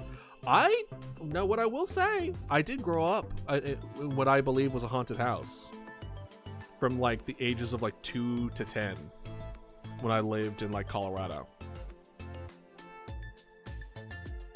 Yeah. It wasn't fun. It wasn't a good time. But that's a story for another time. A man being blamed for the death of their neighbor when it was the mimic. Said a specific threat and anger and died the same way. That one was funny. Oh, that one's also kind of funny. Where it's just like, man, I hope you get... It's like, what's a classic phrase where it's just like...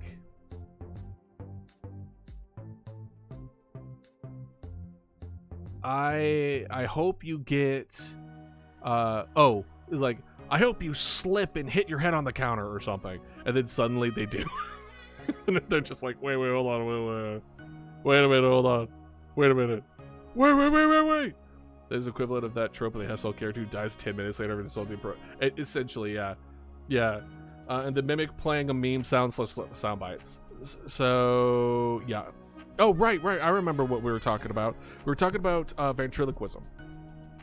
Because if they could manipulate voices and sounds, could they also throw their voice so that it would sound like they were coming in from the other direction, and then ambush them accordingly? A ambush predator that's able to throw sounds would be so advantageous. So I really wanted to explore that, and we found that ventriloquism only works with a visual component. AKA, it makes you think the sound's coming from something, but if you close your eyes and you just listen, ventriloquism doesn't do anything. It's literally nothing. You can totally tell it's the other way. So these, for the most part, you're not supposed to see what they look like. Right? A better idea I'm imagining is what if the mimic could transform into the puppet that the ventriloquist uses? It's so smart. reactive that it's able to just move its mouse with the puppeteer. That one, I like where your head's at. In particular, let's look here. Where's the monster? Oh, the monster under my bed. Is the idea here. So the specific example I wouldn't be able to use because it gives way too much information of what these things can and cannot do. And we're starting to get into like, all right, these things are they dittos? They can just transform as well. But the core of it, I really like. The seed of it, I really, really like Dragon, which is the idea of mimicking. I can spell. Mimicking objects / interactions to pretend it is being used accordingly. Right?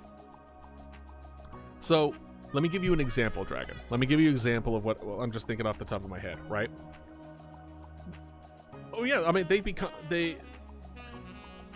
blindness. We're gonna go with blindness for that one just because, again, we don't want to confirm if they can actually transform.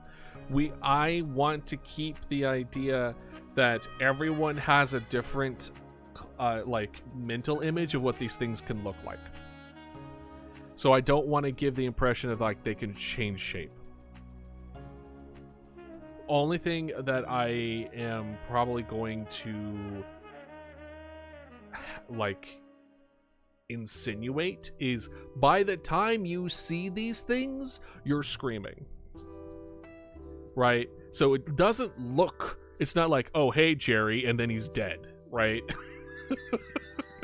Like, nice one, Ron, and then like their head explodes, right? It's just like, oh, Tom, you're the best. Oh my god, and then just like, yeah, like that. So yeah, I'm just trying to think if we want to go, we may eventually go down that road, but as far as right now, I'm trying to keep it as vague as possible. But the mimicking objects and interactions to pretend is being used accordingly is very interesting. So I like the puppet idea where it's like it's pretending to be like it, but and then like in the middle of like the show, like suddenly the puppet kind of turns its head towards the puppeteer, and there's that brief weird moment where the puppeteer is just like, I didn't control him to do that, and then proceeds to just immediately just like it latches onto his neck, and it's just like, ah, ah! And then all the kids are like, oh my god. I'm assuming this is at a kid's birthday party, by the way. And it's a hidden cue that can't really be visualized. It's better if they don't shapeshift and the mimics are actually hidden before they strike. As ambush predators? Yeah. Like, we could potentially go down the road where it looks like other people and or objects, where it could be they can make their target hallucinate via like pheromones or something, or they actually physically change shape and they're like they just able to like scrunch themselves into smaller, like really small shapes. Like, there's a lot of different ways we could go about it. Mention the fact that the operator does not see the scene. Yeah.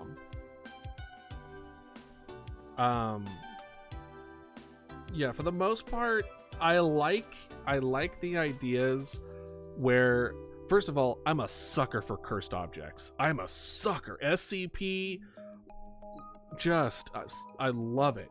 I love cursed objects. So the idea of like a possessed ventriloquist doll that pretends to be controlled by the person until they let their guard down and then gets murked I love it.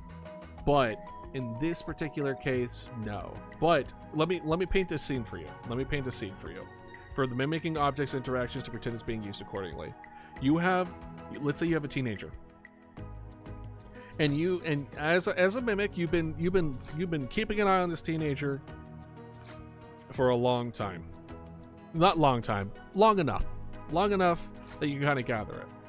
And as teenagers do, those teenagers be on the damn phone all the damn time, right? So what you do as the mimic is as soon as they get up and leave, you go and hide the phone, or you take the phone, right? You put it somewhere where they wouldn't be able to get it. Suddenly they can't find their phone. It's nowhere to be seen. So then they use the house phone to call their cell phone.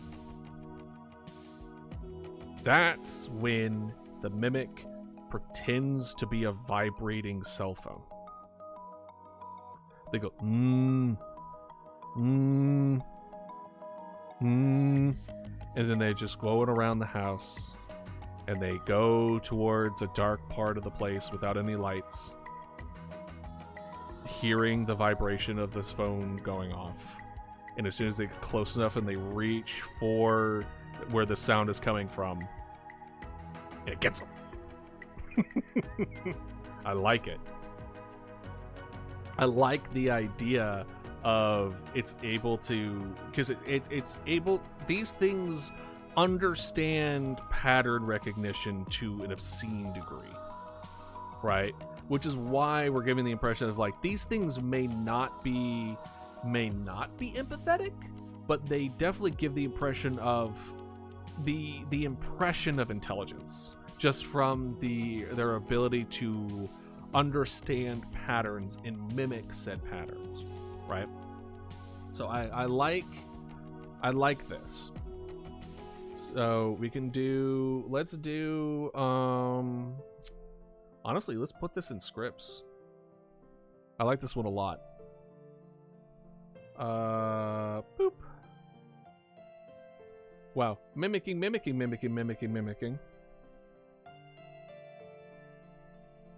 I just want you to insert. Well.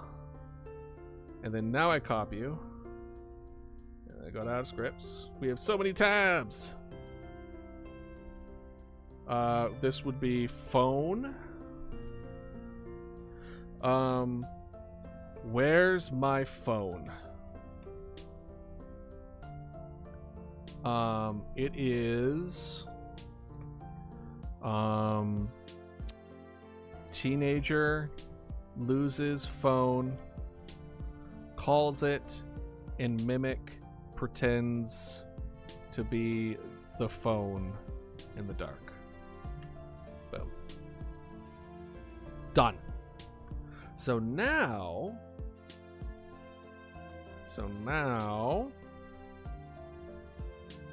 we added this, right? Cool. So now we're gonna re-look at this. Different mimics behave differently. I think the answer to this question is yes. The answer is yes. Different mimics have different kinds of behaviors. They have different tendencies. Now, here's the question then. Do we want to implement a tendency to mimics? Do we want to add a personality trait to mimics? A part of me wants to say no, because it's not an MVP. MVP, by the way, stands for minimum viable product. It is the goal of, like, you want to have the goal in making a game. It is so bare bones, but you've stripped everything else away from it except what the game needs to be. Nothing else. Absolutely nothing else.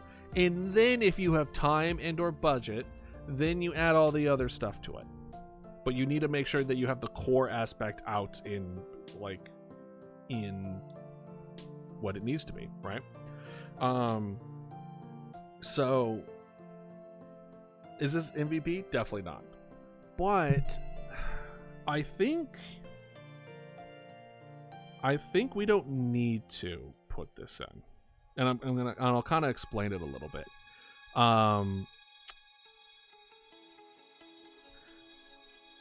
You can give the impression that these things have different personalities, similar, yeah, through the sub narratives and the way that they're going to treat things.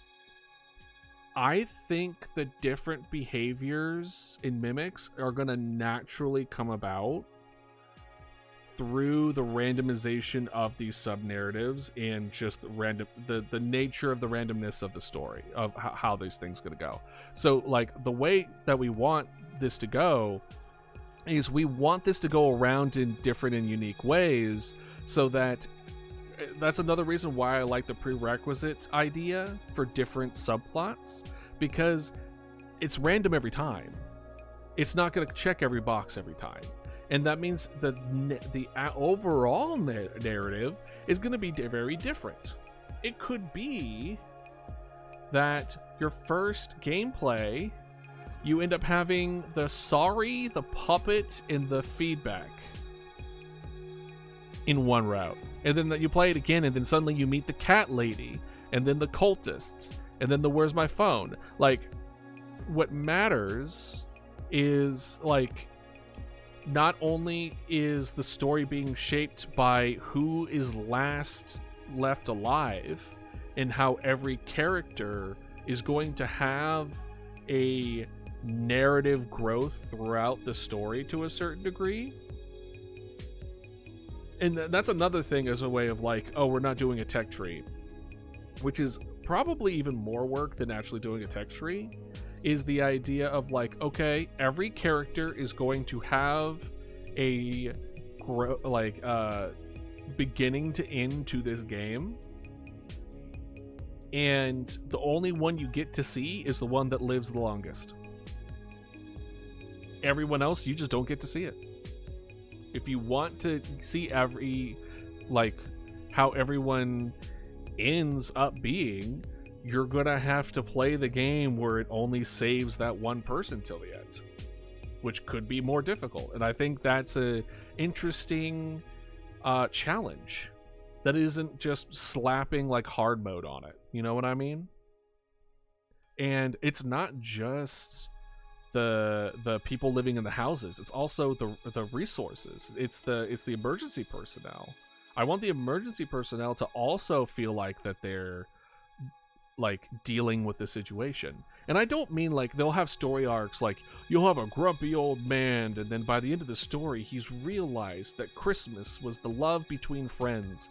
Like, no, I'm talking about like these NPCs are going to react the way I think people should react in this situation, which is like they're going to be reacting defensively or with fear and panic or anger or distrust or support or love. Like it depends on the person. Like when it comes to emergency situations like this, like getting through it, people have different ways. I realize there isn't a human who can't actually defend against the mimics. Yes.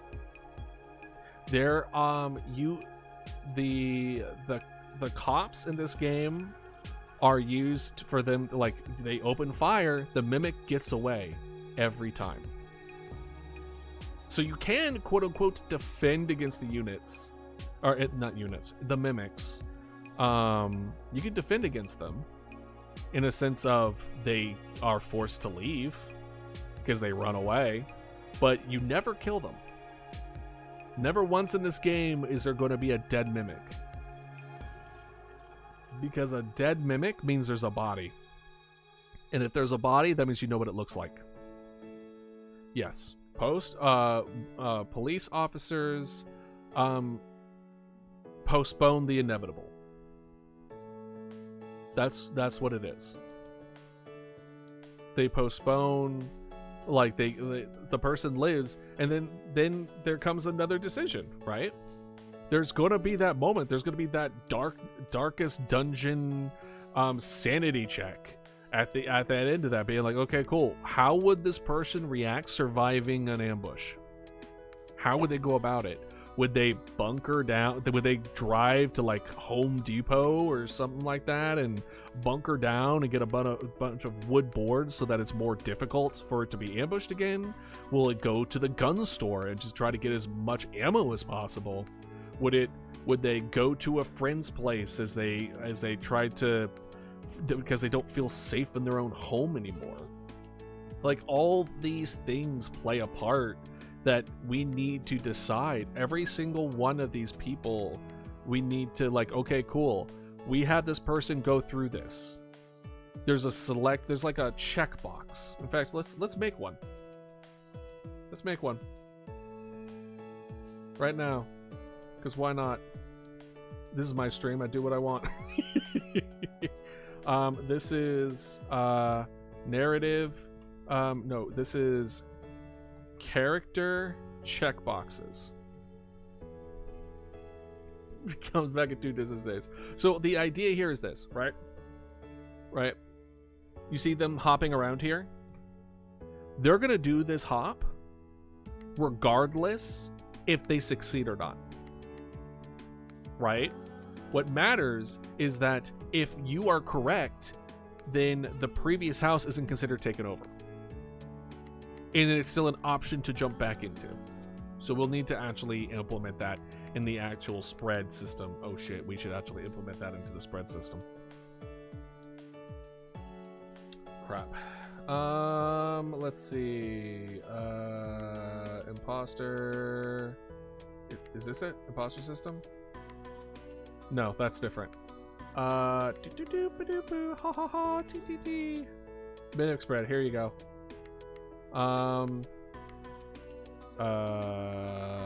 Not note. Attention.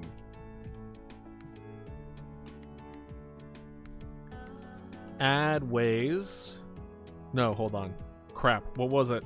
What was it? My brain, I lost it. I made a new tab and my brain was just like, did you go through a door? Because you forgot it. What was I saying? No! Bring it back! Watch the VOD. What did it say? Me rewinding my own stream. What was I saying? Crap. Oh, right. I remember. Add the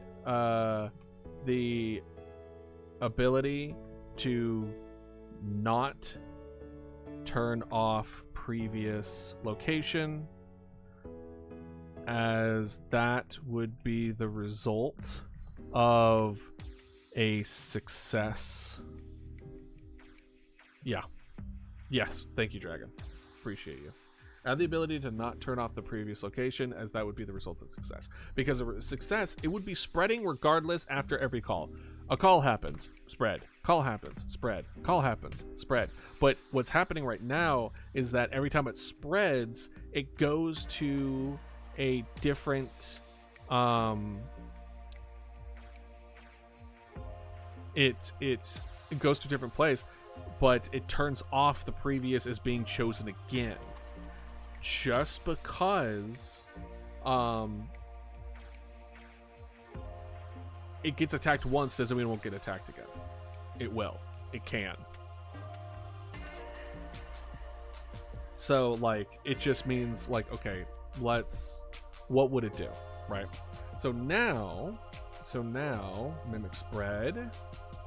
Attention turn, add the ability, you know what? We're actually gonna add this to our here. Oh my gosh, since the 23rd, that's crazy. It's been over a month. Find a way into current location. What we actually got done.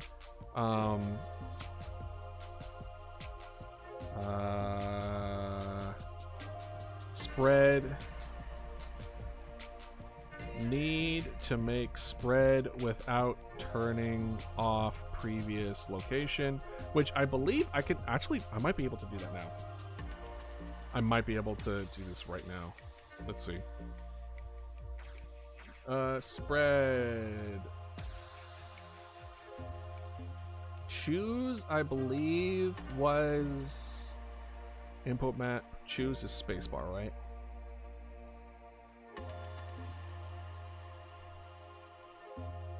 Oh, right. That's spread choice.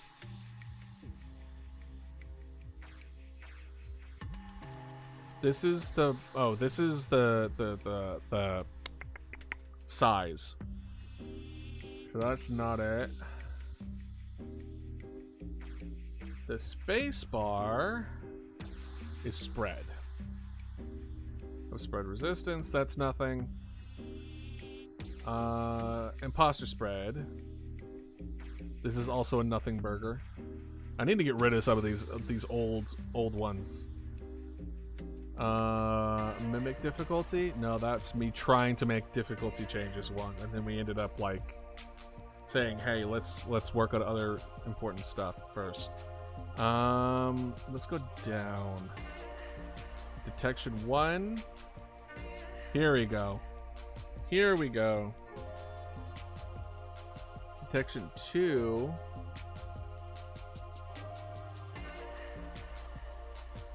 Input spread 2.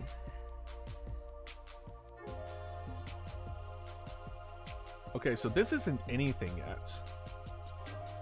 So this is what I'm thinking. Because the idea here is this. There are two kinds of different spreads, right? Where we have a spread where it took over the previous house. The house that it was in. AKA, you were correct, and or... No, you were correct. And then you weren't correct, or you didn't get there in time, right? So this is what I'm thinking. I'm thinking just take detection 1. We're going to duplicate it. Can I duplicate it? Let's see. Detection 1.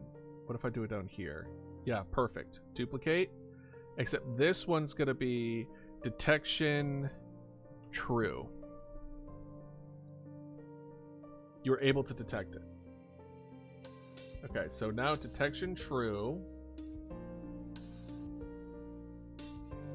Do I need to like do this?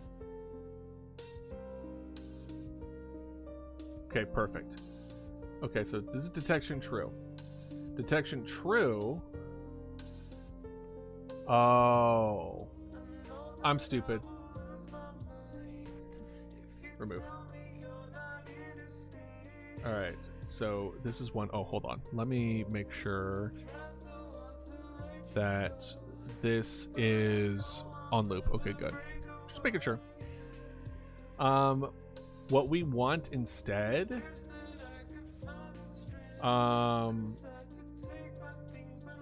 that's difficulty. On press, if input is spread, so process delta press. You press, and then we make difficulty. But if input is action just pressed, spread 2, then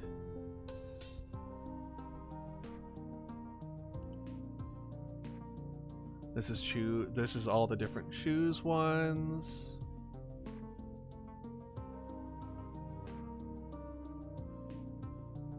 And I think what we're going to do is that we're going to spread 2.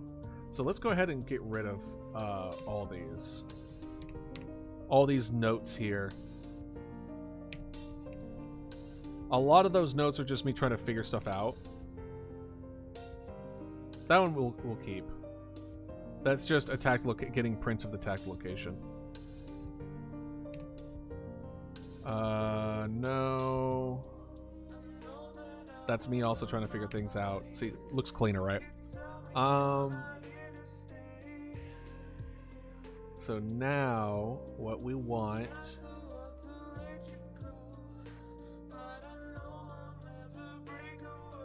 is we get all these colliders, and then see this here? We just remove that. We remove this and this.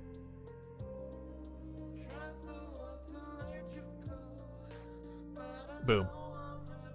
So now, what we're gonna do is we are going to copy you,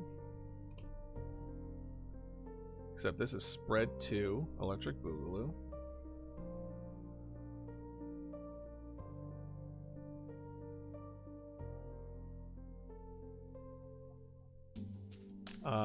Then, oh wait, okay, boom, there we go.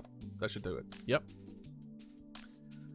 Okay, so that's spread to, I mean, I thought there was spread to. There isn't.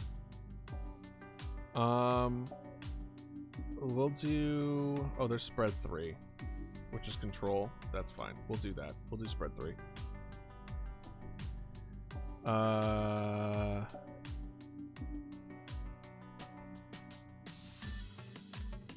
And then, you know what we're gonna do?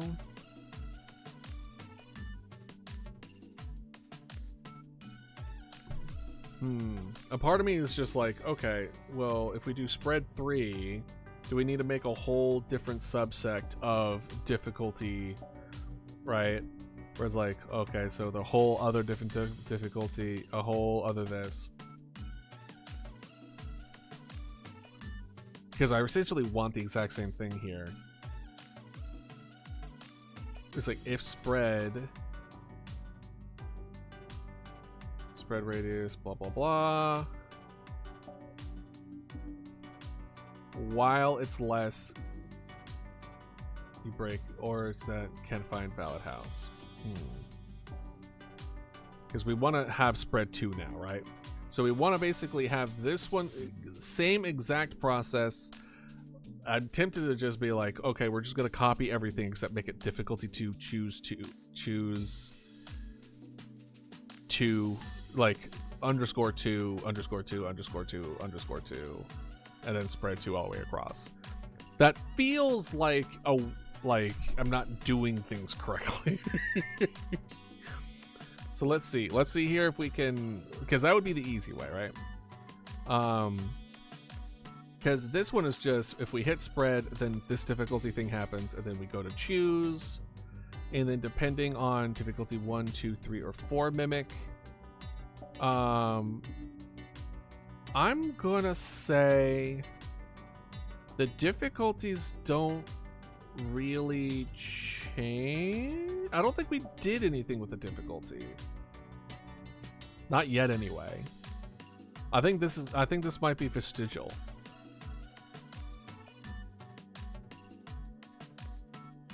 Maybe not. Maybe not. I assume difficulty was mainly through the call. Yes and no. Difficulty, the way that I had it, is that it's also tied to the likelihood of it going further to different houses. That's what this whole thing is about. It's it has to deal with the call, but it's also going to try to trick you into a false sense of security that it's going to go next door and not like across the way, right? It's going to try to like, it's willing to go further to try to lose your scent, so to speak. Okay. All right, while I try to figure this out, let's go for another ad break. I'll see y'all in a little bit. Get some water, get some food, get some stretch. Do what it is we need to do. Be right back. I knew it. I knew it was coming up. I think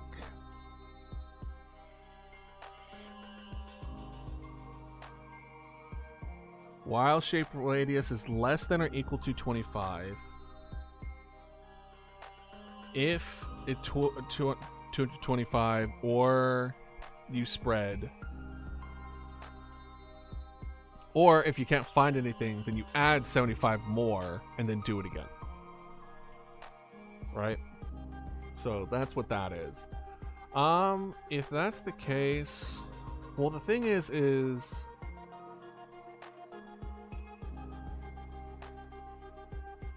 yeah, we're just gonna have to repeat.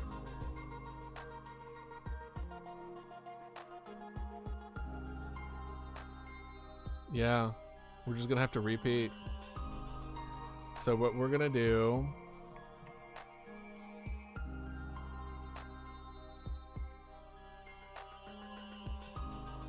is we are gonna have to copy, paste difficulty 2.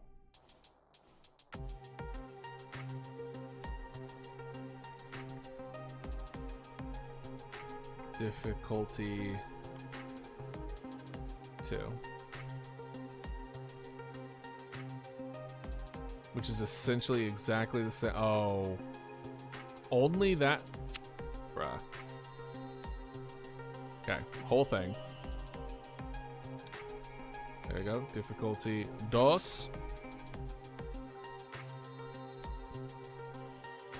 And this is choose 2, choose 2, choose 3, then choose 4, 2.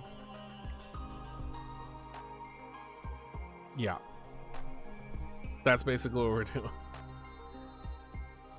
Which is why I kind of wanted to do a different one, but I want them both on the same guy. You can't do 2 scripts on the same guy, so it's fine. It's not fine, but it's fine enough, I guess. All right, this one.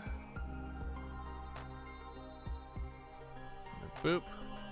Choose 2. And then if spread, instead of if spread, it's spread 2.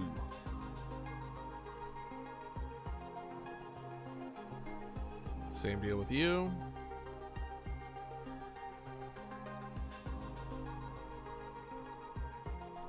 Boom, boom, boom. 2. Spread 2. Welcome back, by the way. I know this isn't the most riveting part of it, but essentially what I am doing. Okay, so we have difficulty 2, we have choose, and then we have choose 2, and then choose 2, then choose 2, and we're going down and we're just making a second one for everything, where it goes down a different list.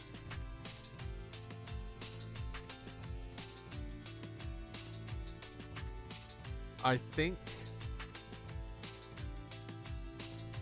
And then I think what I'm going to do is that I'm going to straight up, like, move it. Kind of like... Yeah. Because here's the thing. Because this has the difficulty, right? But instead of it being like, choose 2, then choose 2, then choose 2, we might make it where it's like the difficulty, all the chooses, then difficulty 2, then all the like it's separated via the difficulties of it versus the number of those. I don't know. We'll see. We'll see. I don't know what best practice is for this kind of stuff, so because I didn't go to school for this, and everyone's just like, wow, shocker, who could have seen that coming? You mean to tell me you're self-taught? Totally can't tell. That's crazy. Oh, ha. Shock Pikachu. All right. All right, we have all... Oh, wait, hold on. Spread, hold on. I might have messed up a little bit. Okay, so that's spread 2. That's spread 2. This one is not spread 2. We need to make sure that's... All the 2s are spread 2. Perfect. Perfect. Okay. And then this is now spread 2. So now what this one will do, what we want is if attacked, null, variable attacked, global position, mimic, global position, attacked location, attacked layer. This is how you get the layer value. We returned it red, and then we force update. So I don't think we need any of these.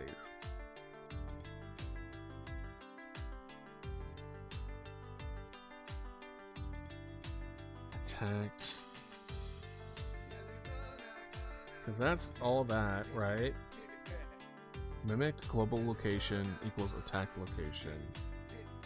Get value, modulate, force update.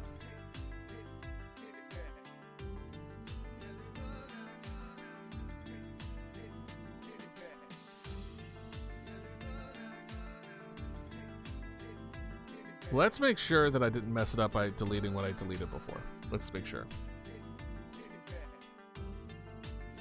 Actually just spread 3. Oh. Semicolon. Gotta love game dev. Oh, yeah. Fine. Save. Now play.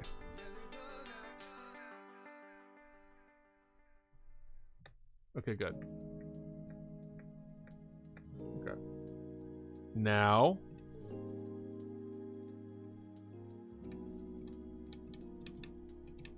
See, it's not moving. Why aren't you moving? That. Oh,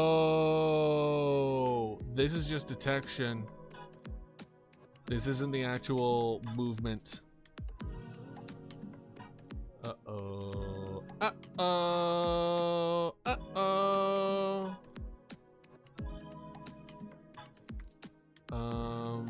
Phone call player? No. Resources? No. Spread choice?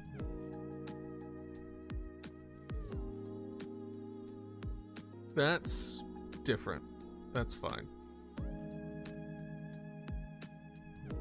That's close, medium, far.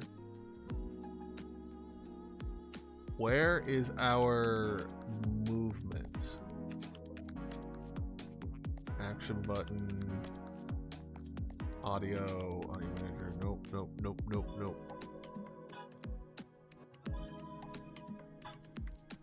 Oh, let's get rid of this one. Let's get rid of this one. Bringing back comp sci trauma. Sorry. Then this might hurt you because I am certainly not the best.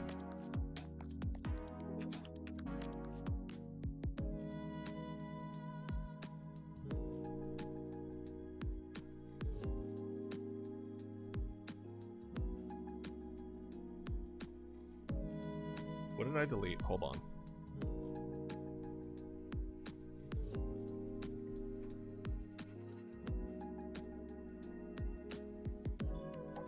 I hope I didn't delete the main game. Okay, there we are.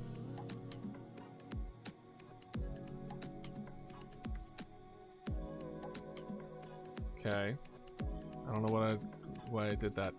Don't worry, neither was I. I have no idea what's going on. Oh, don't worry. Welcome to the team. Okay, so I need to figure out why first house. That automatically, that's dumb, but it works. Currently in comm side trial. Detection 1. That's fine here. That's the either or spread, you know, whatever. This one is getting collider shape, print, global position, set collision layer, etc. Okay. Okay. And then 2. Spread 2 doesn't do anything because I don't have anything with it. Dictionary. Dumb's text resize. That one was funny. I like that one. But also waiting for the Dratini to dry off from the paint add detail. Hell yeah. Hell yeah. Poster spread. This is literally a whole bunch of nothing. Nothing. Nothing. That's game menu. Mimic difficulty. This one could be something eventually. Phone call. This is us trying to figure out the phone situation. Resources, settings, spread choice. This is on ready.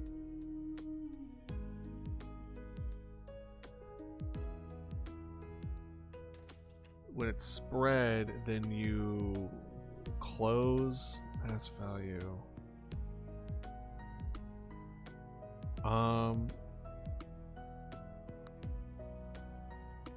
I think it's the same as the other one. Let me see here.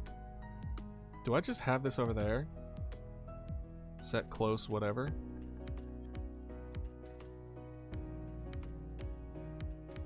No. No, I don't. Okay, well, let's do that. Not that one. Not that one. Spread choice. Here we go. Hey, geese, how you doing? Welcome in, welcome in. Spread as well as spread 2.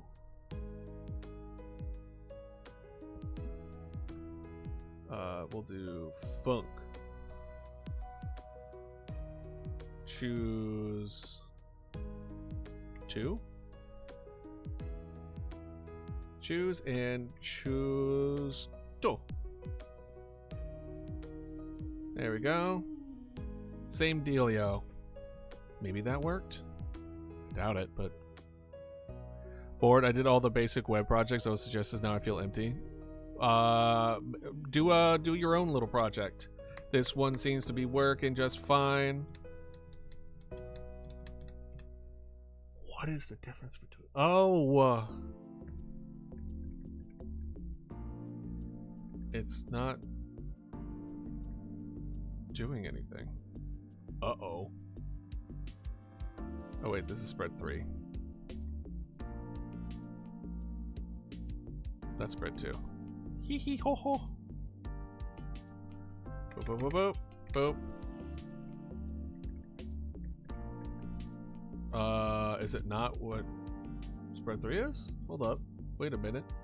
Put a little love in it. Sorry. I don't have my own little project. I'm not creative.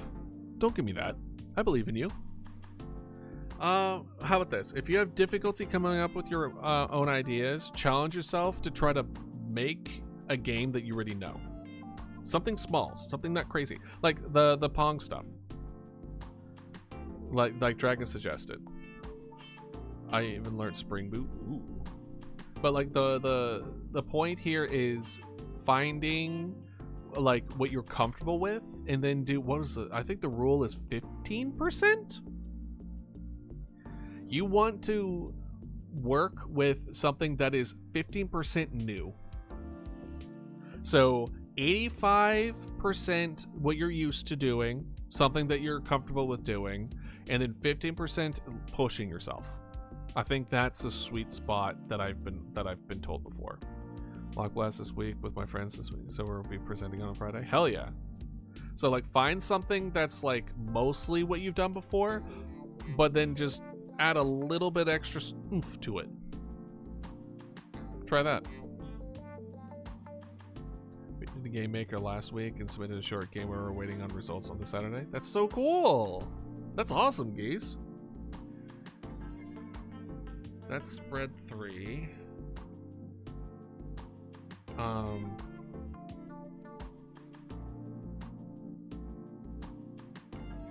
Okay, so now maybe?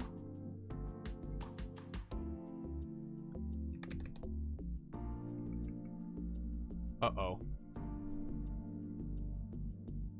I think we have more problem than just that.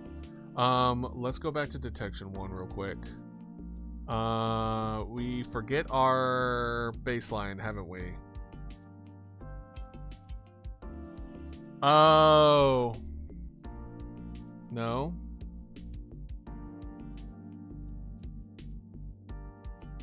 Let's do this. Hold on. Press 2.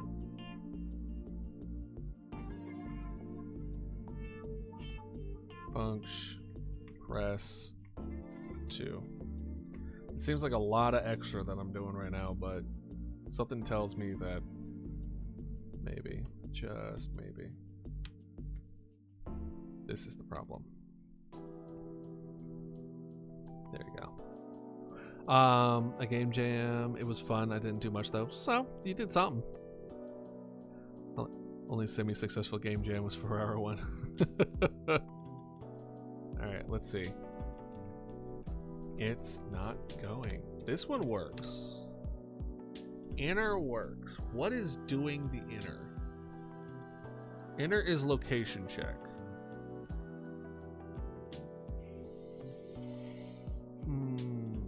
Location check, I think, was phone call? Yeah, location check. That's fine. So, interestingly enough, this is what we're going to do. We're going to go back to this one. This one's going to say print.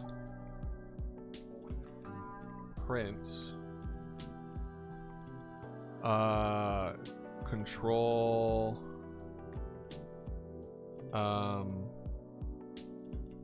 This should not be capitalized. Print. Control was pressed.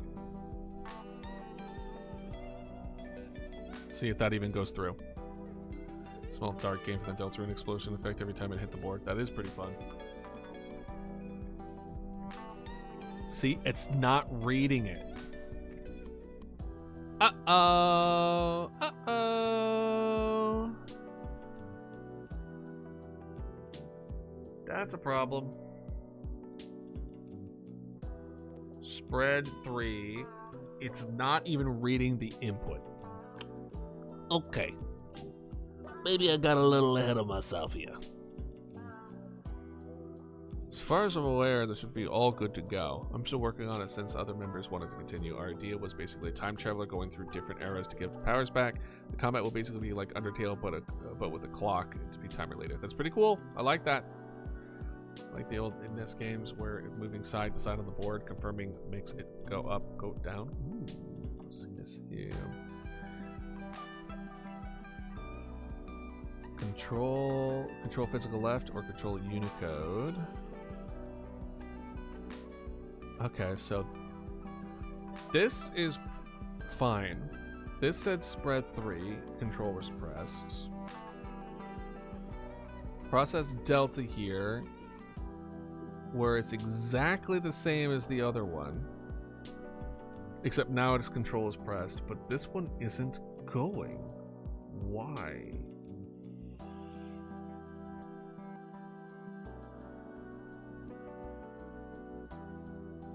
But why? How am I doing the exact same thing twice, and yet this one doesn't do anything? I'm so confused.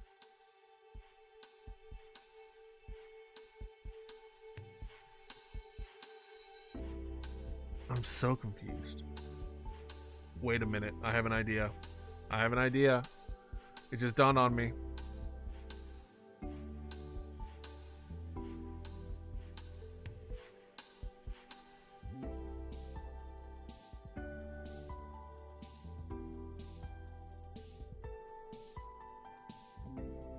Uh-oh.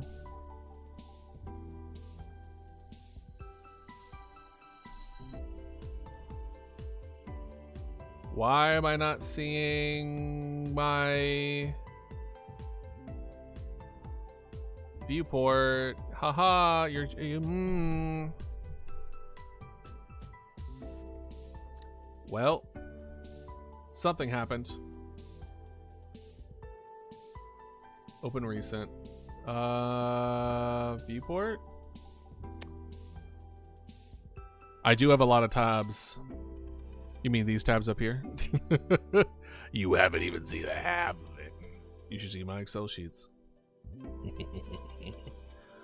But seriously though, we're gonna have to reload. We're gonna have to load this back up. We have to do it. I think we have to do an earlier version. Whatever reason, at some point,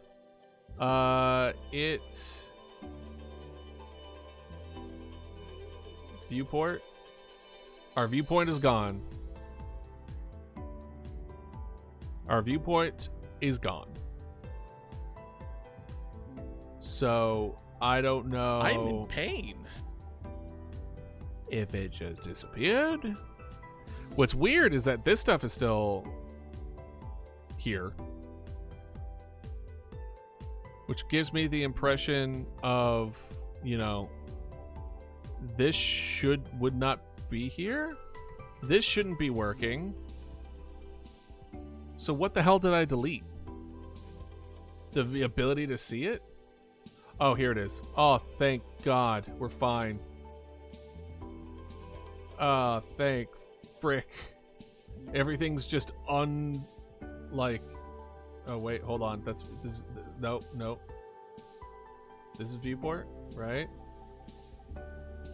Video, audio, controls,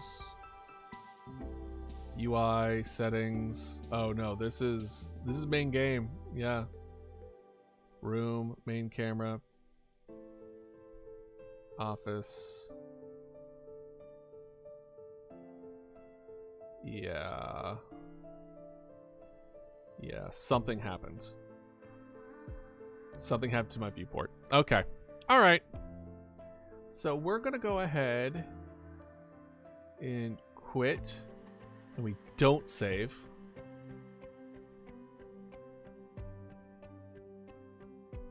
Yeah! You're happy? Yay! Why are you happy? Tell me. Why Hollow? Have you from Switch 1 to PS5? Oh yeah! I remember you telling me about that. How have you been enjoying it? I might have just... I wouldn't say destroyed, but things might be very bad from mine. Good! What have you been playing? Okay, we're good. We're good. Here it is. No, this is Detection 1. Wait, everything is here? What? Why was there? Okay, it's fine. Helldivers, I had it for 3 weeks now. I'm already level 18. Hell yeah, my guy. I'm glad you're having so much fun. Helldivers is so good. Are you seeing the new pack they're gonna be releasing soon? Okay, so that's still not working.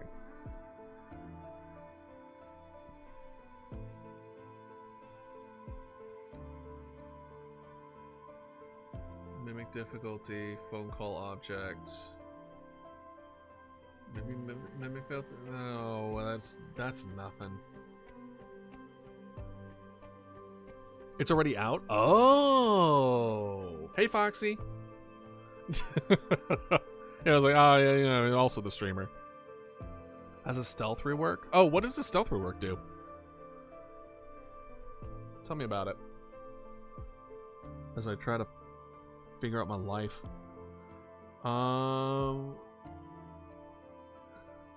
Wait.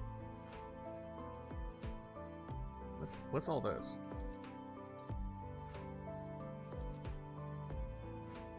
No collider. Oh God. Okay, I haven't seen that before.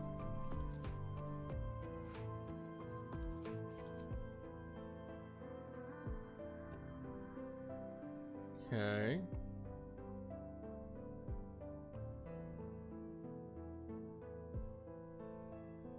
Alright, let's open it again.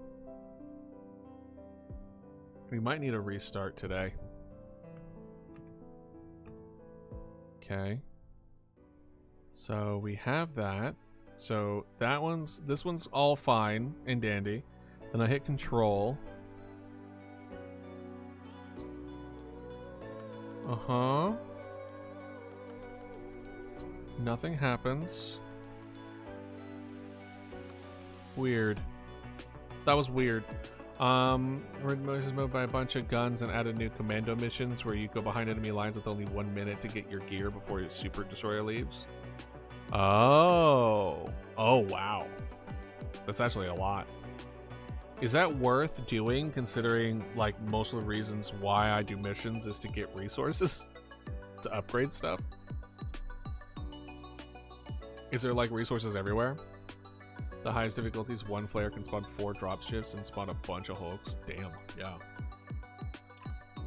Yeah, that would definitely be important. Yeah. I'm glad it went up a couple places for you, Foxy. I know you were planning to put it in A tier, I believe, right? It weakens planets directly next to the planet. Oh. Interesting. I kind of like that. I kind of like how they now can kind of interact each other in unique ways. Okay. I really don't know why. Let me try something. If this is it, that would be crazy.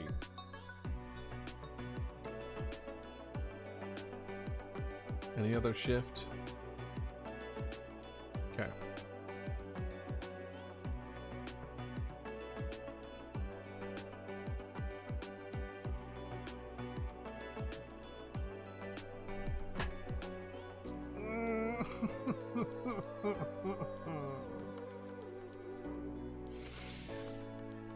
Oh no.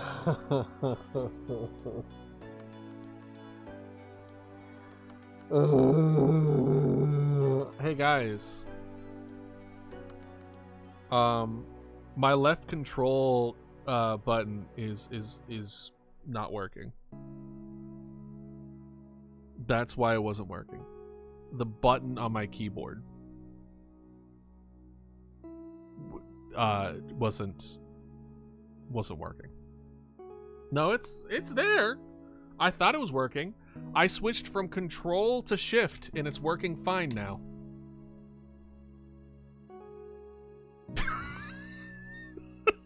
See, this is the shit that y'all are here for. This is the game dev that y'all signed up for. It's shit like that. Oh my gosh, the new J collab. No, you did not. Oh man. All right. So I see that it's doing red stuff. So I thought we got rid. Oh, we did not get rid of that yet. So we're gonna go ahead. We know it works now. Super great. We're gonna actually just take out this whole thing. Let's go ahead and. Is there like a? Hold on. I'm gonna Google this. Godot, how to mass.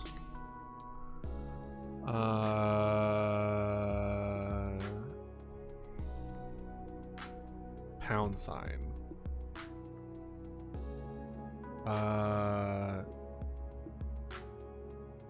You know what? Let's see if robot Google is correct. Is it Control K? It is Control K. It is indeed Control K. All right, I'll give you that, Robo Google. You were correct in that. That's 1 for you and a lot of negatives. All right, so now, by the way, I use control here. I use control here. I don't know why it didn't work before. So the key is fine. I'm gonna lose my mind. Is there just another control? And then it was just, no, there's no other control. There's nothing here. So it just didn't like control. Godot was just like, you know what? Everything that you want to happen, too bad. Because I say so. Meh. Jacob is released in a couple weeks, so fall off in the last time I'm sad about that because I love his songs, but I'd rather get that than a Kanye situation. Yeah. I don't want them to fall off. Funny pun, but release mediocre items then tarnish as early as it works. Yeah. Yeah. Yeah. Yeah. Like, no one wants. Listen, when it comes to like problematic artists, I think we had a conversation about this before. About either like where's the line for a lot of people or myself, the disco where it's both. Yeah, wait, Panic at the Disco became problematic. Oh man, bruh. I mean, that's not as bad as I learned about Disturbed. I was a really big Disturbed fan, and then they did shit that, I mean, I was just like, damn it, really, man. Gotcha. Yeah. Anyway, enough of that. Let's look to see if this removed it. Hopefully it's just the exact same. So boom, boom, boom, boom. Okay.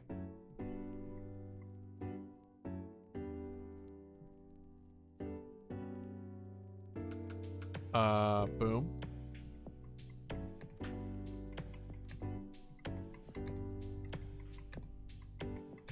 Okay, it's not moving. Okay, it's not moving. So if tact, boom, print attack location.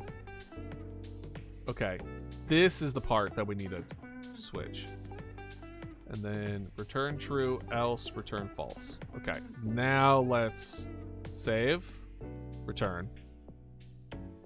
The last one took out the rest of the songs are still amazing though. I'm also conflicted about it if there should be any features on it. On one hand, I would kill for a GID feature, maybe JC if we're lucky, but on the other hand, his best item has no features. His 3 best items are no features. He went platinum without any features, so I'm conflicted. I don't know enough about music, unfortunately. I'm actually hopeful for Kanye right now. For the last couple of months, he's been going on an apology tour with new verses and snippets from collab Travis Scott, but it's Kanye, so don't get my hopes up. I'm gonna be real. I don't think there's anything that he can do in which I would consider it okay with him anymore. I think he irreparably destroyed his whole thing. I don't think there's coming back from that. No amount of apologies, I think, would make it okay. Personally. For me. Maybe for other people, they can look beyond it, but no. I think he's on the forever no list. But, you know, again, I'm coming from the outside. So, was I the biggest Kanye fan beforehand? No, I wasn't. But at the same time, anyone that I was a fan of would, if they do the same thing that he did, there's no coming back from that. You would have to spend the rest of your life making up for that. You know what I mean? So,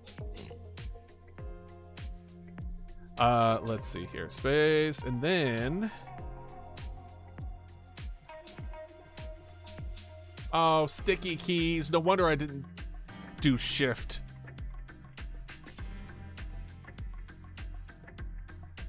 Okay, it's working. Oh wait, you don't see it. Look. Hold on, we'll refresh it.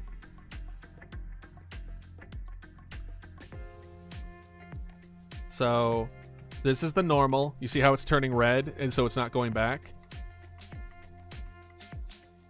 Oh my gosh. How do I press one of the key at a time? Allow shortcut to start sticky key. No. No. No more shift. No more sticky keys. Ever again. And now it's just upping around back and forth. Now it's doing like a rotation. See? If you get it right, you get it right. And it has difficulty going around, but it still moves around. It still kind of does it. It still is able to. It's a lot more like. So it's like. So let's do a hypothetical situation.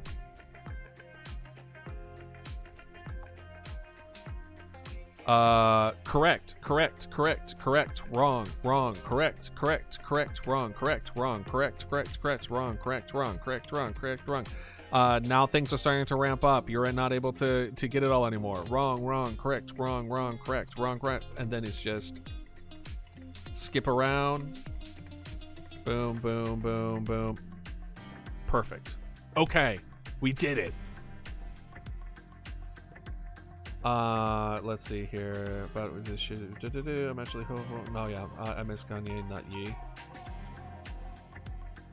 The sticky keys. I can see some of the vaguely red pixels. Yeah. So we did it. We set out. We actually made at least some level of progress today, which is need to make spread completed. Making spread. When player saves the day. Right? Saves, oh no, let's do player is correct. Boom. Done. So now, when a player gets it right, it doesn't remove the previous one off the list. But what it does do is give us, like, that's the surface level of what we're doing, okay? Because what we need is a way to determine, like, okay, how will they react to it, right? So now we go all the way back down to character checkboxes, which we started doing before.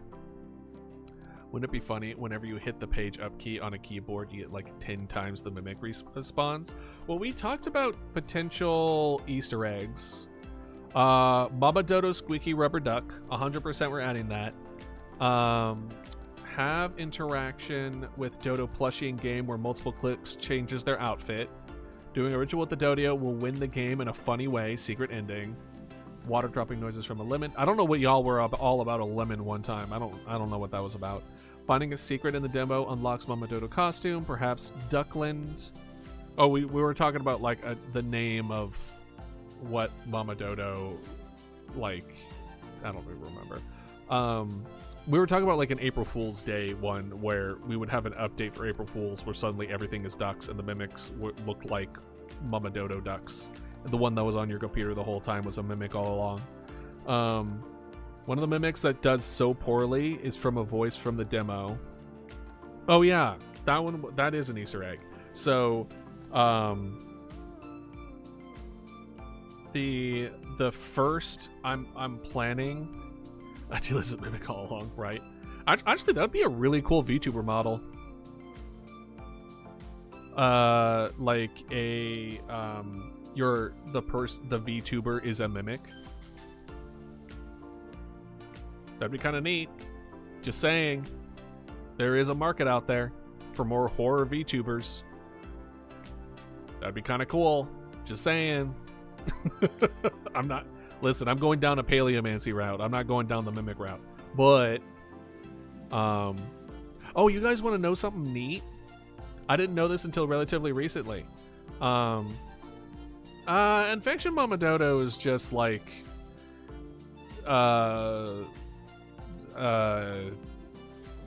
zombie and or, the Thing. Like it's not pretending to be another person. It's just pretending to be a dodo. Yeah, it's at least close though. But one thing I wanted to let y'all know, which is in my opinion, a very big milestone, is I was talking with. Oh, I actually think I could talk about this. I'm still getting the details together, but we're doing another charity, the week of Valentine's Day.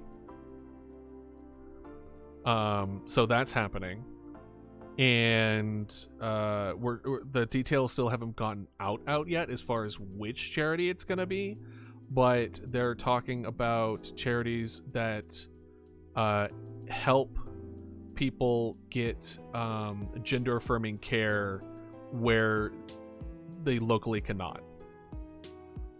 So they're like getting them to states and places that have better gender affirming care for transgender people. So that's, I think, is like Trans is Love is the name of it. I'll have to double check, but you know, looking forward to participate in that. So the week of Valentine's Day, we'll be having more streams. I'm hoping to try to have more like collabs and stuff like that during that time too. So that's happening. But during that conversation, because I had a conversation about it, and with like the one of the head people in Stream for Charity, and hold on. Stream for Charity. I'm really bad with names, which is why I'm double checking myself. Stream for a Cause. Thank you. Stream for a Cause. I apologize if I'm really bad with names, which is why I try to have things up and there. And but one of the things they told me, which was the kind of milestone that I didn't realize, if you put Paleomancer into Google, we are number 4 on that list. That's so big. That's huge. I take that. That means we found a good niche. Straight up. If you can, like, the point is to try to be a kingpin.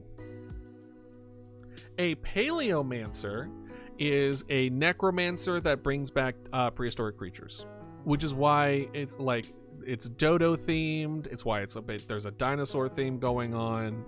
It's a undead dino or stuff. Oh, what do you want to add to the dino blanket?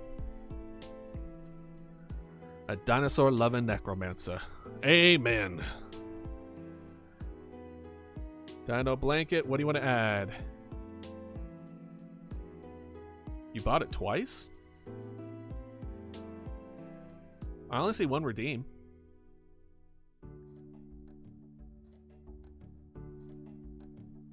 Or did you buy it before and I just missed it? And what do you want to add to the blanket? I don't think I added... Yeah, you poked Mama Dodo. FYI, this is what the dino blanket looks like. 1 second. Boom. This is what we have so far. I think I've updated this. Let's see. Yeah, this is what we have so far. The coelacanth? Is that what you want? Aww.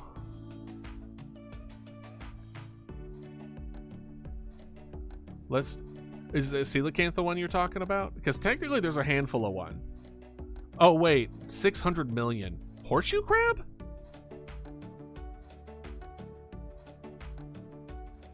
Alright. Coelacanth or horseshoe crab? The delay, I don't know if the delay is still bad. I think, from what I understand, the delay is better. So, I'm having to adjust accordingly. We already have horseshoe crab. We could do isopod, if you want to do isopod.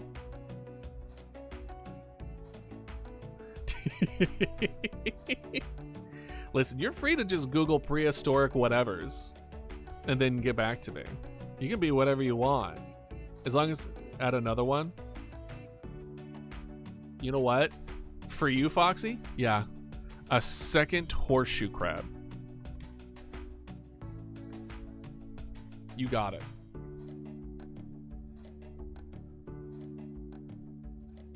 Perfect. All right, let's switch this back. We'll add that.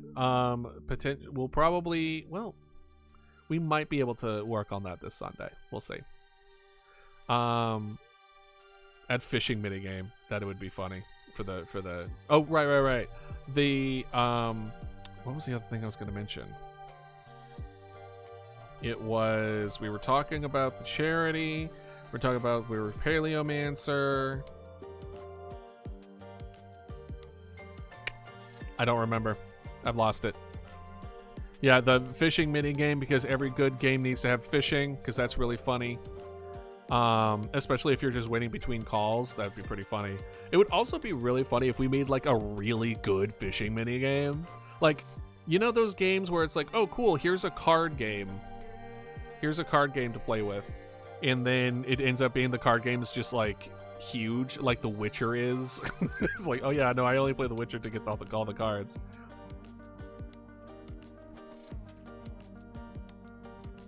Like Cult of the Lamb Peace Battle. Another horseshoe crab?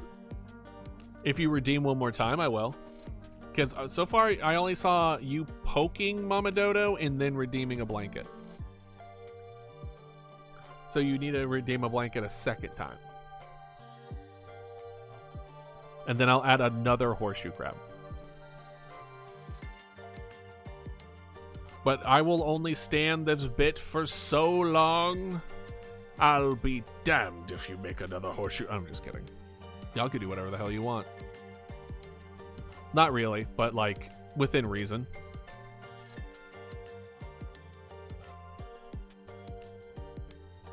I'll tell you when. Let's put it this way. Actually, you know what? Foxy? This is what I'm going to do for you. This is what I'm going to do just for you, okay? Just for you. You can do as many horseshoe crabs, one redeem per horseshoe crabs. Well, let's look at the redeems. Let's see. Let's look at the redeems ourselves. Let's see if Twitch saw it the way you saw it. Let's see here. Let's go to review requests. Add to the dino blanket. I only see one. Here, I'll show you. There's Foxy right here. 5 minutes ago. Now add another. Okay. Boom. Okay. Done. Horseshoe crab? Alright. Oh my god. A horseshoe crab Mama Dodo? Funny. That's funny. I'll add it. Horseshoe crab Mama Dodo. We're gonna do a second horseshoe crab and then a third horseshoe crab. So this is what I'm gonna do with you. This is with you, for you, and with you, honestly. This is what I'm gonna do. You can redeem. Actually, you know what? In this case, we're gonna do horseshoe crab times 2 times 3. We're just gonna do times instead of me having to redo it over and over again. You can do it as many times as you want. However, the more horseshoe crabs you add, 1, they're essentially going to be identical, and 2, they're going to get smaller. They're not going to take up as much space. Deal? If you find that fair, you got yourself a deal. Because I want to make sure there's enough room for other prehistoric. No, essentially what's going to happen is that all either varying sizes or... So 3 horseshoe varying sizes and a costume. Yes, essentially it will get to a point where if we get like 20 or 50 or like all that other kind of stuff going on, they're just going to be really small all over the place. All right, horseshoe crab times 4. So now we have 5 horseshoe crabs and a horseshoe crab Mama Dodo. Love it. I also like the idea of like, what are these small little purple things everywhere? And then you'll know. You'll know, Foxy. You'll know, like, off the top of your head, like, I know exactly what these are. The entirety of the underside of the blanket, just the horseshoe crabs.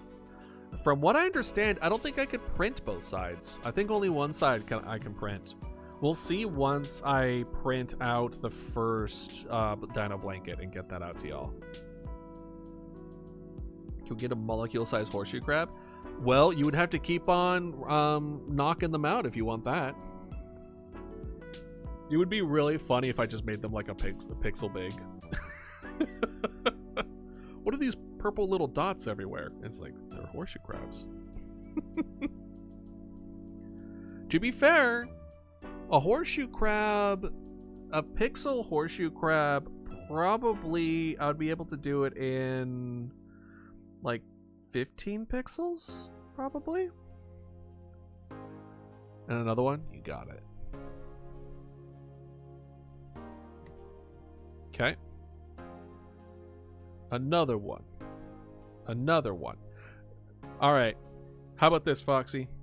As to not pull us away from our thing, you tell me at the end, and I will confirm it at the end, either when you leave or when stream ends or something like that. Tell me how many horseshoes to add. All right? I'm not going to keep on going back and forth. One more? Okay. I think we're on 7. If I remember correctly. It's either 7 or 8. Not including the one that's already on there. These are strictly just Foxy's. If you want to spend your entirety of channel points just doing dino blanket stuff, listen, that's your prerogative. That's your points. You get to do what you want. This is like pistol shrimps all over again, right? It's funny though. I like it. Plus, it really gives some uniqueness to this particular year. You get a horseshoe crab, and you get a horseshoe crab, and you get a horseshoe crab. Let's see. So yeah, you let me know. You let me know how many there ends up being, okay? And then I'll double check. So yeah, the one of the mimics, the first voice you hear, not the first voice, but in the very beginning of the level, I plan on having the voice, one of the voices you hear from a mimic, to be one of the voices from the demo. So you get that additional lore drop of some like tying between the two games, as far as like, I want there to be a bit of an Easter egg for those, a reason for people to play the demo after playing the game and vice versa. That's what I want, because demos nowadays are very much just kind of like, if you play the game, why play the demo? Which is why I want to give a narrative reason to do it. Well, the throwback dodo, this is what you were using when I found you. Really? Hell yeah. It's the same mimic, right? Oh, let me throw myself back here. Boop. There you go. It's the same mimic, exactly. I want to give the impression of like they're, plus there's just something haunting about a thing mimicking a child's voice, knowing why it's able to do that. Yeah, the operating system for the computers is called DODOS. I thought that was really, really good. I forgot who said it. It was one of y'all's ideas, though. It was very good. Was it Geese? It might have been Geese. It wouldn't surprise me if it was. Geese is pretty smart. Oh, Foxy said it. You're also very smart. The demo can be like a prequel to the first sightings of the mimic in an undisclosed number of years later. Well, currently the plan, I mean, you're pretty much got a nail on the head except the time frame.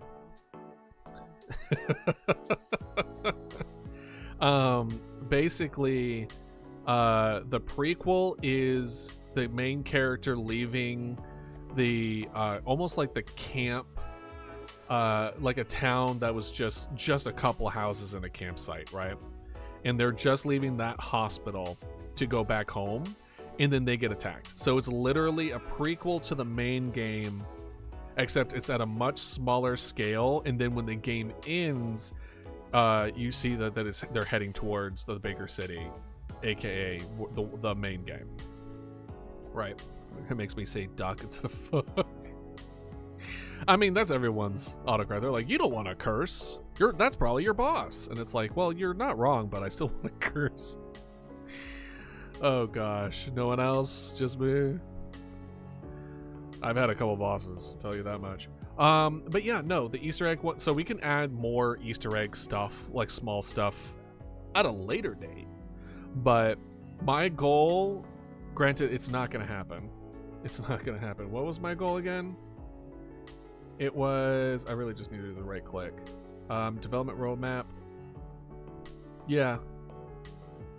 My goal is to release the demo by October this year. That's what I want to try to do.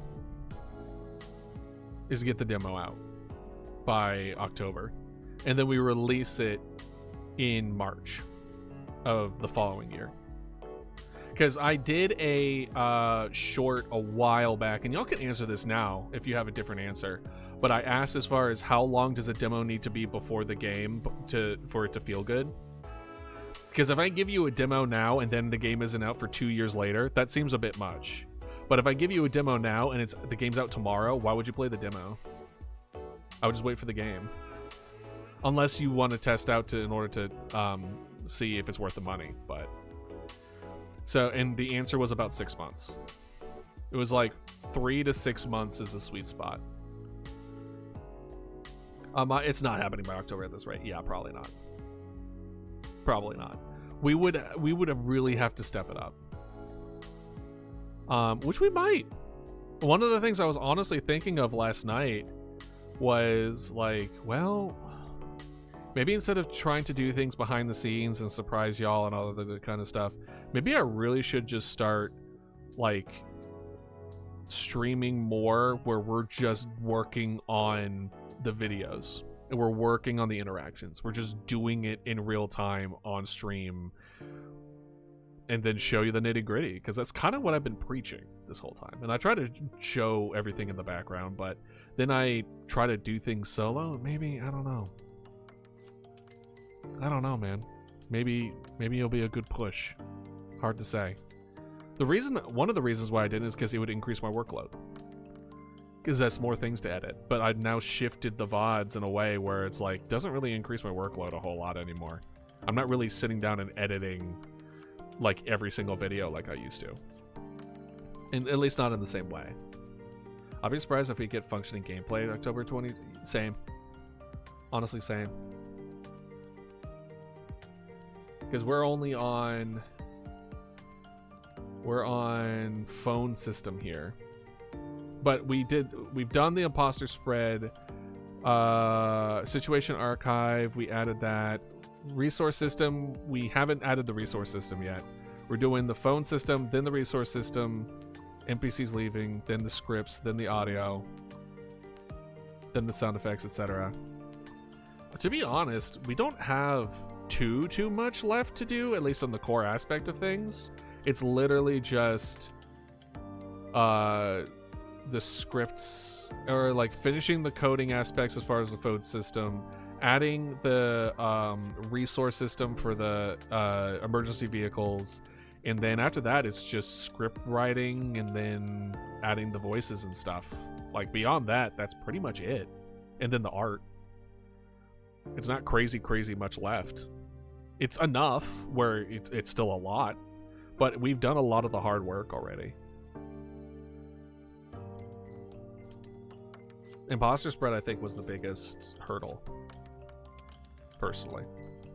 Anyway, it is now time for ads. Oh wow, Dota, Mama Dota, you beat me to it. So everyone, go get some water, get some food, stretch, do what you need to do. I am gonna run to the restroom, so I'll be right back.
I am back just in time. No, you haven't. I don't think you have anyway. Not off the top of my head, at the very least. Went to eat some meat rice. I told y'all about my rice texture issue, right? So first question, what is meat rice? Is it just rice with like broth? Because I want to explain to you how horrible that is for me. Those two combination of words hurt me on a spiritual level. Because, okay, for those that don't know, hi, I'm Idealist. I have texture issues when it comes to food. Rice in particular. It's really weird. It's just sausage, rice, and some herbs. Sounds great for vast majority of people. Oh, wow. Well, I'm glad you turned out okay, Foxy. That's a lot. I'm so sorry that happened to you. Okay, but so what happens when I eat rice is my brain tricks my mouth into making it feel like they are squirming and moving around.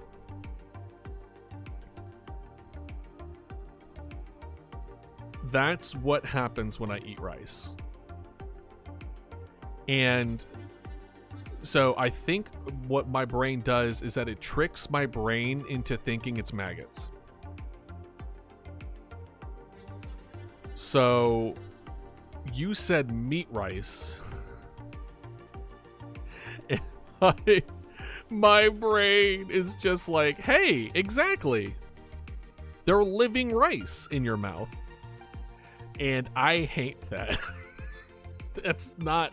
I hate it. It's not great. I don't like any of it. It's bad. Yeah, it's bad. It's really bad. But I eventually learned as I grew older that as long as I have other textures that fight the rice texture, my brain doesn't do the thing.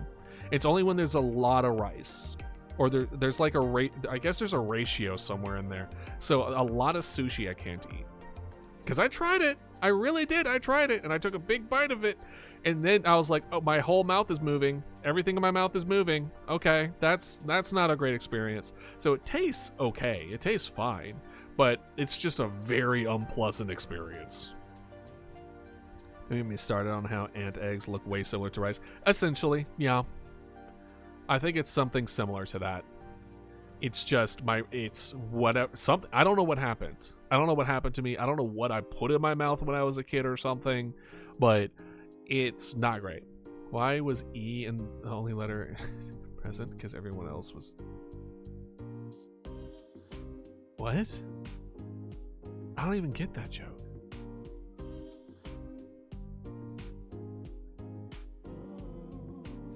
Huh? Explain the joke to me. And as you explained that joke, what were we doing? Oh, checklist. Checklist, that's what we were doing. So, when it comes to checkboxes, is it because Nani doesn't have an E? Oh, not E. Oh, I think you need, when you type that joke, Foxy, you need to type it like that. And then when I say it out loud, because everyone else was not E, and then I'm like, oh, right, naughty, ha ha ha, so funny. Yeah, type it with not dash E in the future. I think that would clear it up. Not a bad joke, though. It's definitely either verbal or you need to spell it in a different way. So the idea between a character checklist is kind of like, every character has their own reactions to specific things. in order to keep it as simple as possible, just answer the following checks. Right? Doesn't help that I say it with a more of a nah sound. Where it's like naughty. Was E the letter not in present? Because everyone was not E. yeah, that works a lot better, personally. You're practically British. You can't just say that to somebody. What the fuck? In order to keep it simple, to answer the following checks. So it's kind of like almost like a questionnaire or like a have you ever done the practice with your original characters where you interview them? It's kind of like that. It's kind of like an interview for each one of these guys. It's weird for me to think of an American accent because I'm an American. We don't really, I mean, there's a Southern accent, but also I think American accent is considered either, I think people assume Southern is American, which is technically true, but it's also like very certain parts of America. So do you. You also speak English, or you're certainly typing English. Yeah, like yeehaw, Southern, or like New York. That's something. But like the ones that don't have so like heavy like that, I don't know. But then again, maybe if I spoke different languages, I would have a American twang to it that I don't recognize that maybe other people do. Okay, so how do they respond to authority? Right? How do they respond to the authority? This will be question, reason, answer. So the reason, so answer would be the one that we actually type stuff in. So the reason is news outlets. They'll have like telling people to stay inside, etc., as well as responding to emergency personnel. Right? It's not heavy. It's a bit Southern, but not fully. Okay, so we're not talking about like Louisiana here, where you're down in the bayou, you know, where you're eating grits, which apparently I just haven't had grits prepared the right way. Because when I tell people that I don't like grits because they have a sandy texture, they look at me like I have 3 heads, and I ain't no Cerberus. Last time I checked. How do they respond to authority? How do they react to being attacked? Surviving an ambush. Another important question is hydrododo over grits. It's wild. Oh, but I will say I do love fantasy food that like they really dive into like fantasy stuff. So good. I'm a huge fan. Also, I've been seeing a lot of like food animals on like Pinterest and stuff like that. Yeah, fight or flight. How do they react to like surviving an ambush? Do they answer examples would be like getting weapons, boarding up, going to loved ones' houses. These are examples of like ones, right? Answer examples, following to the letter, or doing the opposite. Those are really the only two options here. Doing the opposite. Well, actually, there's also a third. Following the letter, doing the opposite. TV didn't have it on. That's the third one. Right? How do they react to being attacked? Surviving an ambush, weapons, boarding up loved ones. What else?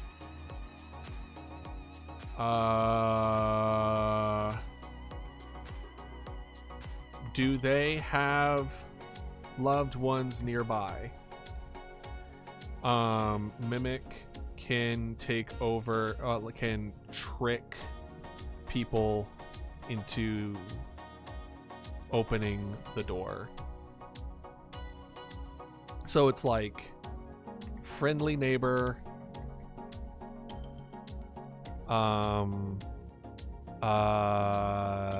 child living nearby, or just kind of like a hermit, doesn't really know anyone.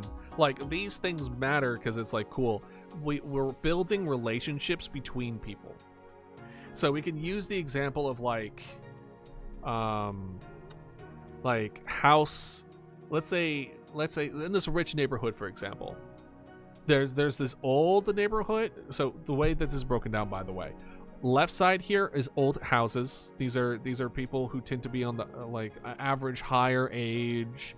They're a little more distrusting of information. They're a little more solitude. There's a little far apart. They're a little separate. Down here on the bottom is kind of like the poorer houses. These are the locations where it's a lot more closely knit with each other. Maybe a little more distressing, a little maybe dangerous at night kind of deal. And then we have over here near the school district where it's like kind of like the higher income houses where they might be a lot more. No, they target the elderly first, technically.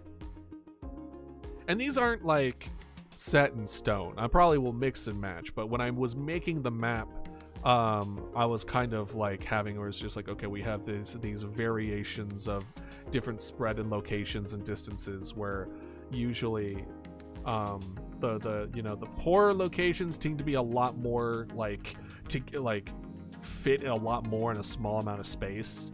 Like rich houses tend to have a lot more acres per one, so they have like backyards and bigger square footage.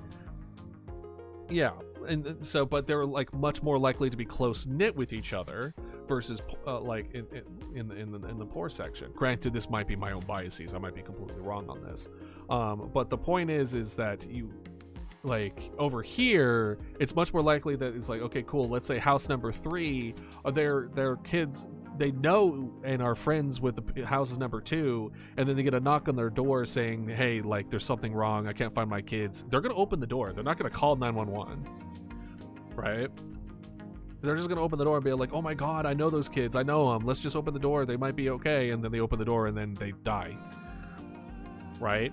So like we need to come up with depending on the person, we need to create vulnerabilities, and I wouldn't even say strengths, but like resistances to things where, depending on how everything's unfolding, would depend on how they react to it. Because we're treating these as real people. And just like real people, there's susceptibilities. Are they more trusting? Are they close to people, like to others? Because it would be strange otherwise. All right, you have a wonderful night. Oh, before you go, so how many in total horseshoe crabs did you do? Were you keeping track? I can double check if you need, but I asked you to keep track.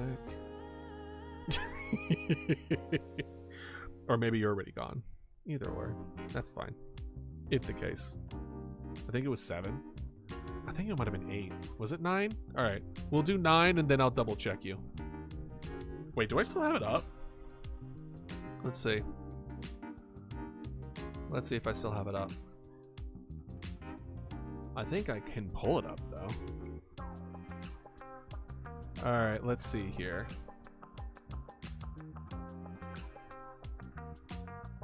Weirdly enough, I only see 4. Oh wait, hold on. There it is. It goes on to the next page.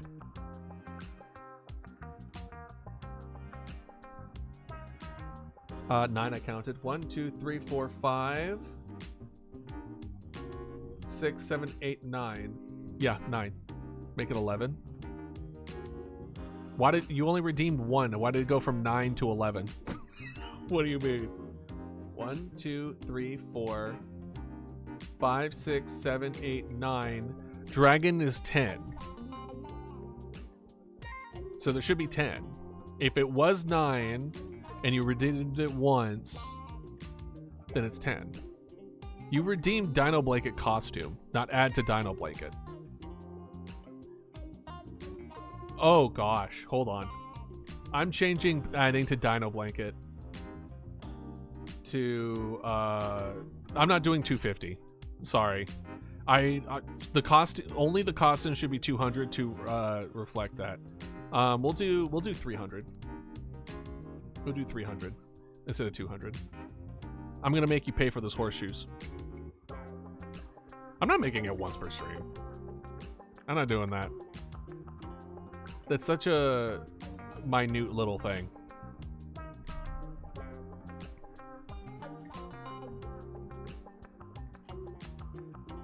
One per person? Okay. We can do that. Redemption. Cooldown limits. 1. 1 per person, per user, per stream. There you go. Done. Okay. We are now at 11. I'll still count it. Don't worry, Dragon. I'll switch us over back to the other costume because you didn't mean to do that, but I'll just count it as that. So now it's a little more expensive, and it's only 1 per person per stream. But we got it. We got there. Sorry that was 250, by the way. I did not mean for that to be as confusing as it was. Yeah, look at the little dinosaurs. Do you want to keep it on the blanket?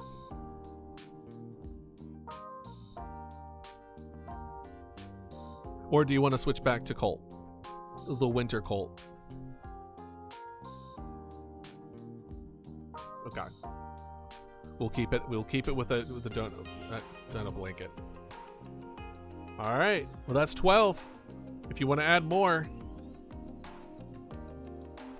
you better show up to every stream and put it in. Which honestly, I like that better. I like that better, Dragon. I'm gonna be real, because that means like, cool. You now have a horseshoe crab for every stream that you've been in.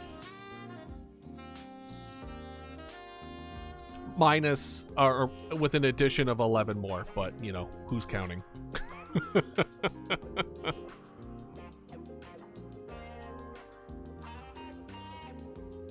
Well, it's up to Dragon, really. If he wants to spend his add to Dino Blanket for horseshoe.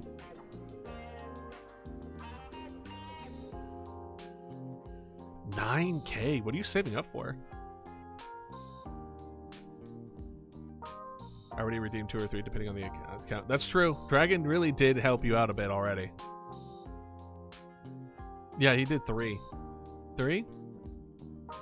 2. I have less than 1. Well, you also redeemed a costume too. That was 5K. Yeah, just usual Dragon behavior. Okay, that's fair. That's fair. There's a part of me that wanted to make a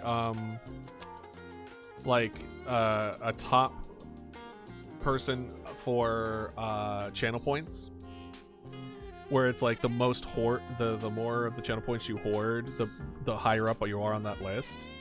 But unfortunately what that would do was that it would incentivize people not spending their points, and I don't want that. I want people to spend their points, so I decided against it. Even though it would initiate people to like be here every stream and to watch and be, you know, active and stuff like that. But at the same time, you know.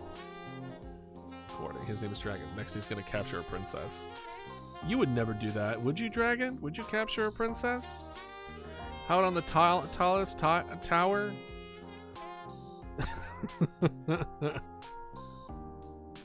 Alright, so that's now good to go. Blockfest starts February 5th? Stream Roblox. Oh, right. Guys, by the way, I don't think we're going to be able to do Roblox again for a while. If ever.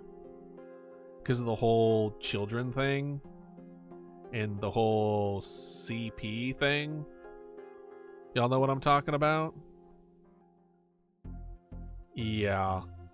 We're not gonna touch it. Which sucks because I liked playing Roblox with y'all. It was fun. It was a good time. But like, I don't think I could. No. We'll do something else together. Like it's not. Yeah. It's like no, I'm good. Which one? Right, exactly. That's kind of my point.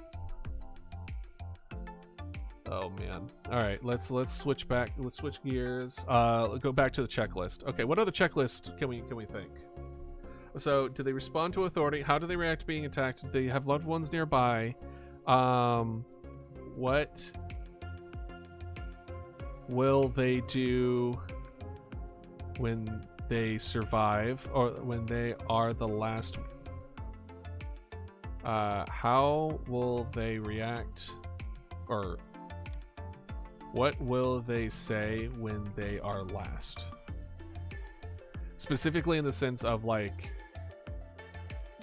this will determine what is said / how it's represented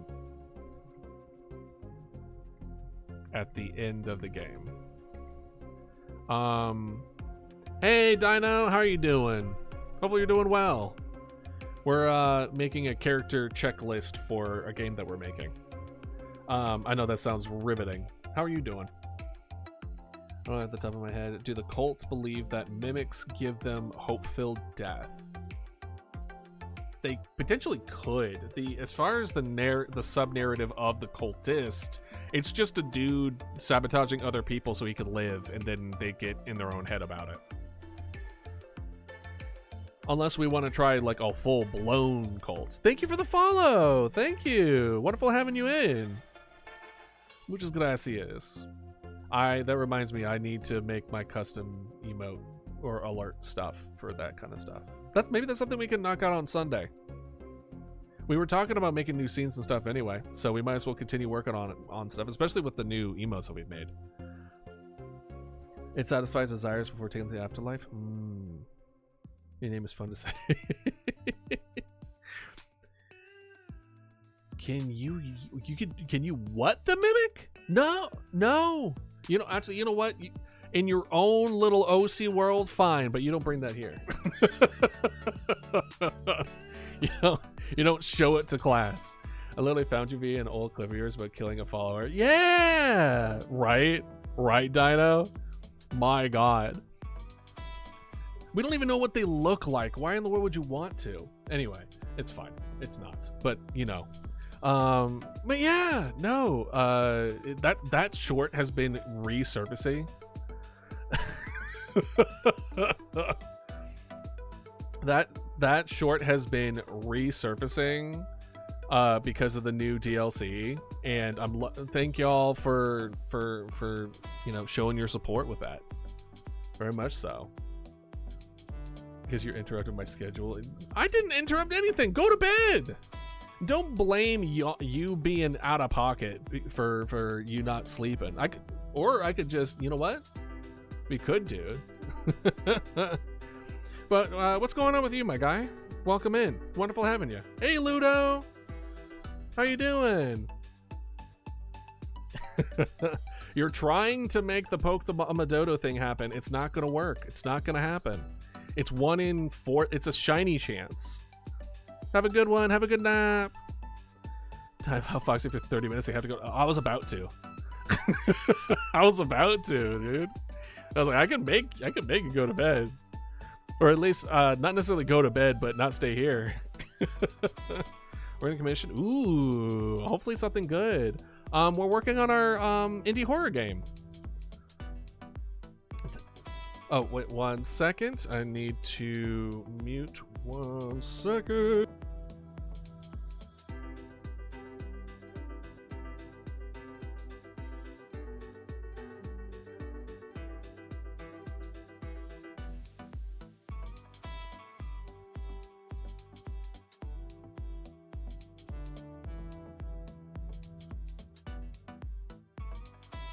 All right, I'm back. Sorry about that. I was being asked, there was food being made, and they asked if I wanted any, and it was very kind and very great. All right, this is what we're gonna do. Okay, all we're gonna do is we're gonna do boop. Go to bed. Go to bed, Foxy.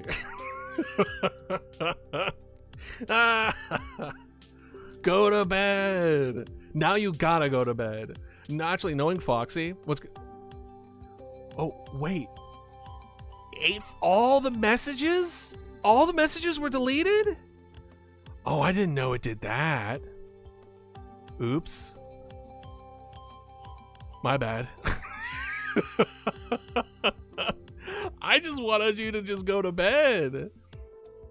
The YIF comment I actually wanted deleted, but you know, we're there. Yeah, see the VOD to see exactly what he did. I haven't been commissioned for a while, so I'm pretty excited. Hell yeah! Do you want to talk about it? I'd like to know, if possible. I'm considering opening up commission for my own stuff as well. I've been meaning to get on that, but it's on the list of things I need to get done, and that list is very long. But yeah, no. My cat has arrived. Ooh. Well, if you are able and willing, we do have a pet section in the Discord that you're welcome to share. It is an 18+ server though.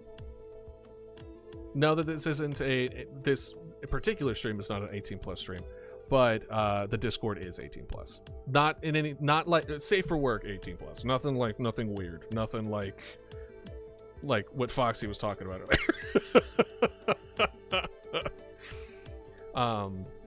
But we have the exclamation mark Discord if you want to join that as well.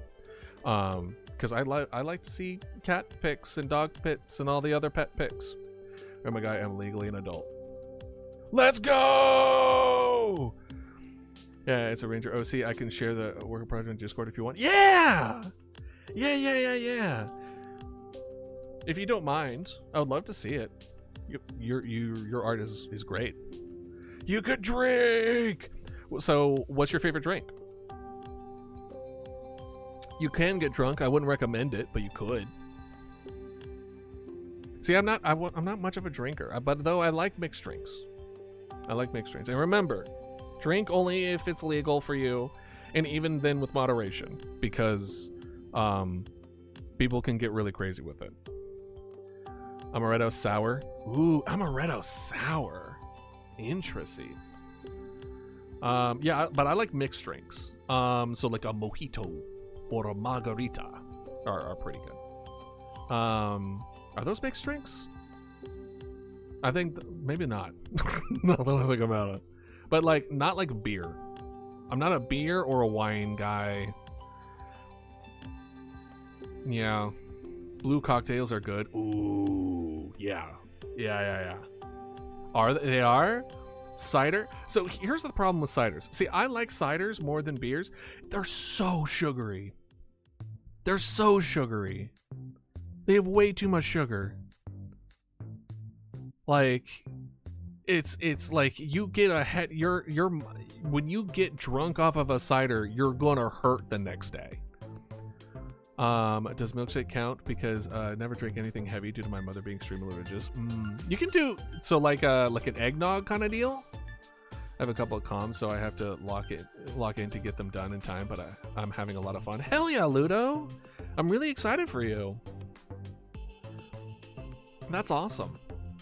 How do you go about doing comms, by the way?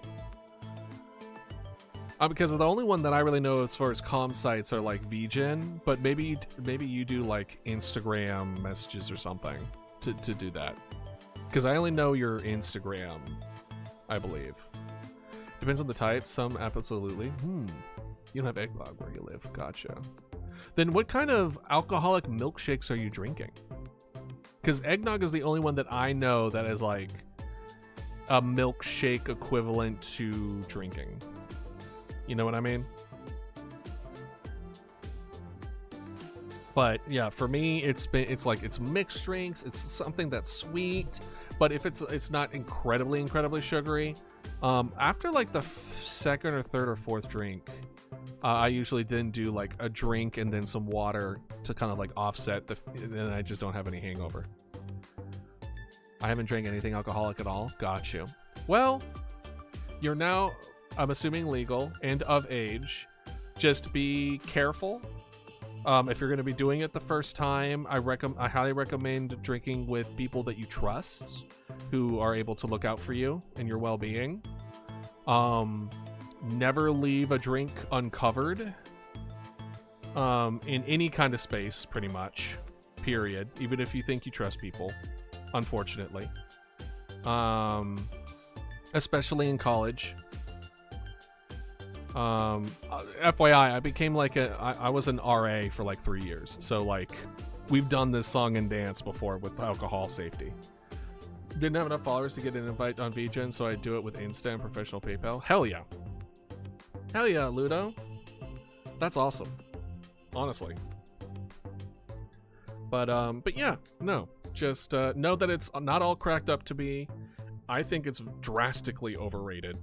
And if anything, I have only drank socially with friends. And even that is like very sparingly. Like maybe twice a year. But I'm also Irish, so I could really handle my liquor. Recommend buying sealed drinks if possible to prevent people sipping spiky drinks. Exactly. Oh, trust me, I drank some beer with my cousins a few years Eve, 2018, 2019.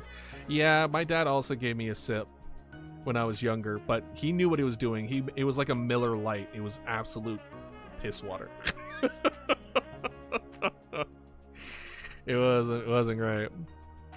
But yeah, no, hold on. Let me see this. Ooh, that looks so good, Ludo. Good job. You do hair so well. I need to learn from you how to do hair. That's awesome. Anyway, weren't we making something? Oh my gosh. I was hammered the whole bottle. My cousin had to pull it away from me. Oh wow. It was out of desperation, huh? Oh man. But yeah, no. Gosh, when was the last time? I think the last time I had some actually pretty good wine. It was like sparkling fruit wine or something, for New Year's, and it was really nice. It was pretty good. Yeah, no problem, Ludo. No problem. Listen, I'm always supportive for all my artistic members of my community. We are all on our own journey, and especially since I make my own everything. But yeah, no. What we're doing right now is that we're making what I was labeling as character checkboxes for our indie horror game, in which we have multitude of characters that are put through a very stressful, mimic taking over the town situation. And we want to create a thing where it allows like progression of things that feel natural, feel like these are reactions of real people as compared to a lot of other games and or pretty much media.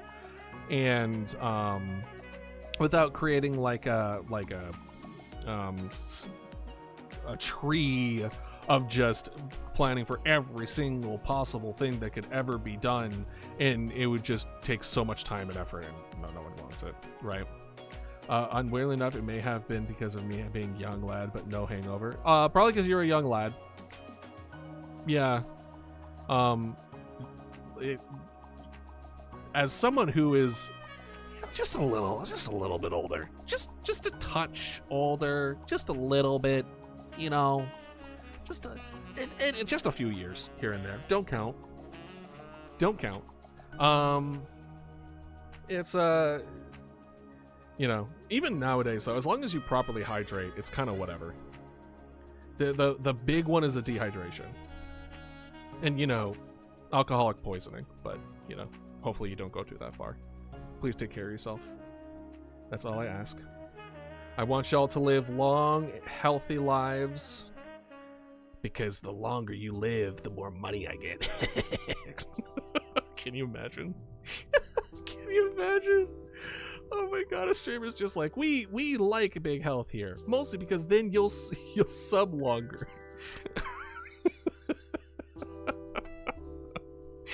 Oh my god, that's so stupid. Oh, but I'm sure there's someone out there that's just like, no, that's actually a really smart way of going about things.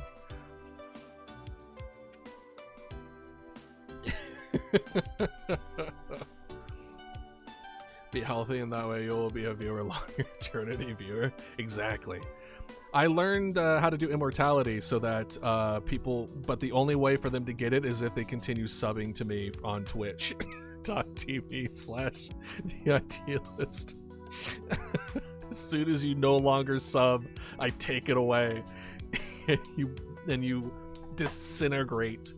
You become like the Ash baby. You just float, and it's like, hey, did that guy just become sand? Oh my gosh. Have the dead watch you? People have, I could have sworn that's happened before, where people have been subbed by people who are actually dead. Because, you know, people get a hold of their account and then they bot like raid or whatever, and they use fake account, like real accounts or accounts that aren't being utilized. Because I think I actually heard recently that there was a unique kind of form of bot raiding where it was unused Prime subs for people who have Amazon Prime but don't watch Twitch. So they just used all of theirs and then just like Prime sub bombed people to try to get them flagged for botting and banned accordingly. It was a whole thing. I mean, it could be fake. Who knows, dude? You know exactly who did it too, right? Oh man. But yeah, it's why I personally don't do donations through Twitch or through PayPal, because of the buyback scams. Where essentially what it is that they'll give you a bunch of $1 donations, and then they'll ask for a buyback, and PayPal per buyback, I think there's like it was like a $15 or $30 charge, something like that. So each of those dollars then costs you $30. And it just wrecks streamers financially. Like, it's crazy. That's funny how that go. All right. Dino blanket costume redeem. Woo. This is the Dino blanket, Ludo. Do you want me to give you your points back? Because I think we were already on this. Oh, you meant to do the add to the blanket. Got you. That's a different one, but I'll still give it to you. Do not worry. It's better than Foxy's, which was horseshoe crab times 12. Hats Egopteryx. I'm just kidding. I actually like the horseshoe crab bit. I don't want them to think that they're being you know, that it was received negatively. It really wasn't. It was very funny. No, you're good. You're good. I think it was at 250 before, but I changed it because I want all the costume changes to be one cost, and then everything else not that, to make it clear what is a costume and what is not a costume. Because That's a design flaw on my part, right? So you know what? This is what we're gonna do, because I think I changed it. Let me change it one more time. Where are you? Where are you? That's add to the dino blanket.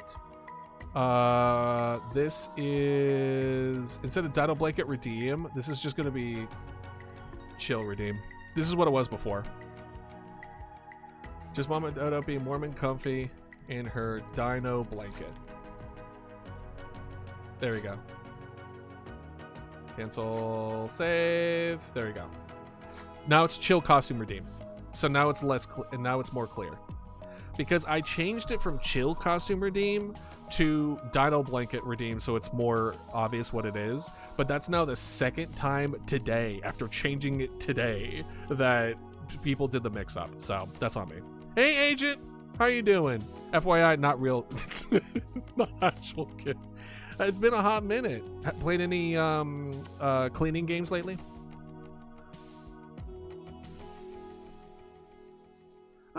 I'm good. Look at all that. And this is the Slime Dodo. Nah, what games have you been playing then? It's been a hot minute. Nice seeing you. I think you're the only one in the early stages that you still stop by every once in a while. I haven't seen Luca in forever. I haven't seen a whole lot of them, actually. Just Valorant. Oh, gosh. I've been on an Arc Knight's kick today as well. So, like, I get it. There are games that have got that's hooked on me. The new Jin Idealist Viewers. Exactly. It's good. I actually really recommend it. Especially if you like factory building, like I do. Like, it's solid. It's a solid factory builder. Like, you don't think it would be. If I told you gotcha game factory builder, you would look at me being like, that's weird. I mean, I bet it's just like mostly gotcha with like a little bit of, no, it's like a whole actual factory builder with like a bit, it's like, if anything, is the opposite. If anything, is the other way around, of like, it's mostly a factory builder and then it's gotcha. But essentially the way they did it, which is really good. I was talking about it earlier. Yeah, soon 300. Oh man, it must feels like watching me grow like a chia pet or a house plant, Agent for you, where you're just like, I knew him when he was at like 30 followers, and now he's almost at 300 followers. It's like when you see flowers bloom and you're like, oh my god, they're doing so well. Oh my god. Funny enough, it's been so long. The Cult of the Lamb short is doing more rounds, and now it's doing numbers now. It's pretty good. The only thing that's putting me off of these games are the weird guys they have to advertise the game, like the Pookie Bear guy. The Pookie Bear guy. Like the panda? The panda with the walk? The weird guys they have to advertise for the game. The Pookie Bear guy. I actually don't know that one. I'm also not a gacha gamer. I've mentioned this before, but the only other gacha game I played is ZZZ, and that's because I fell in love with the animation. The way they did animations, where it's very, very fluid and very, like, I really, really like it. It's, in my opinion, top tier animation, so I use it as an inspiration.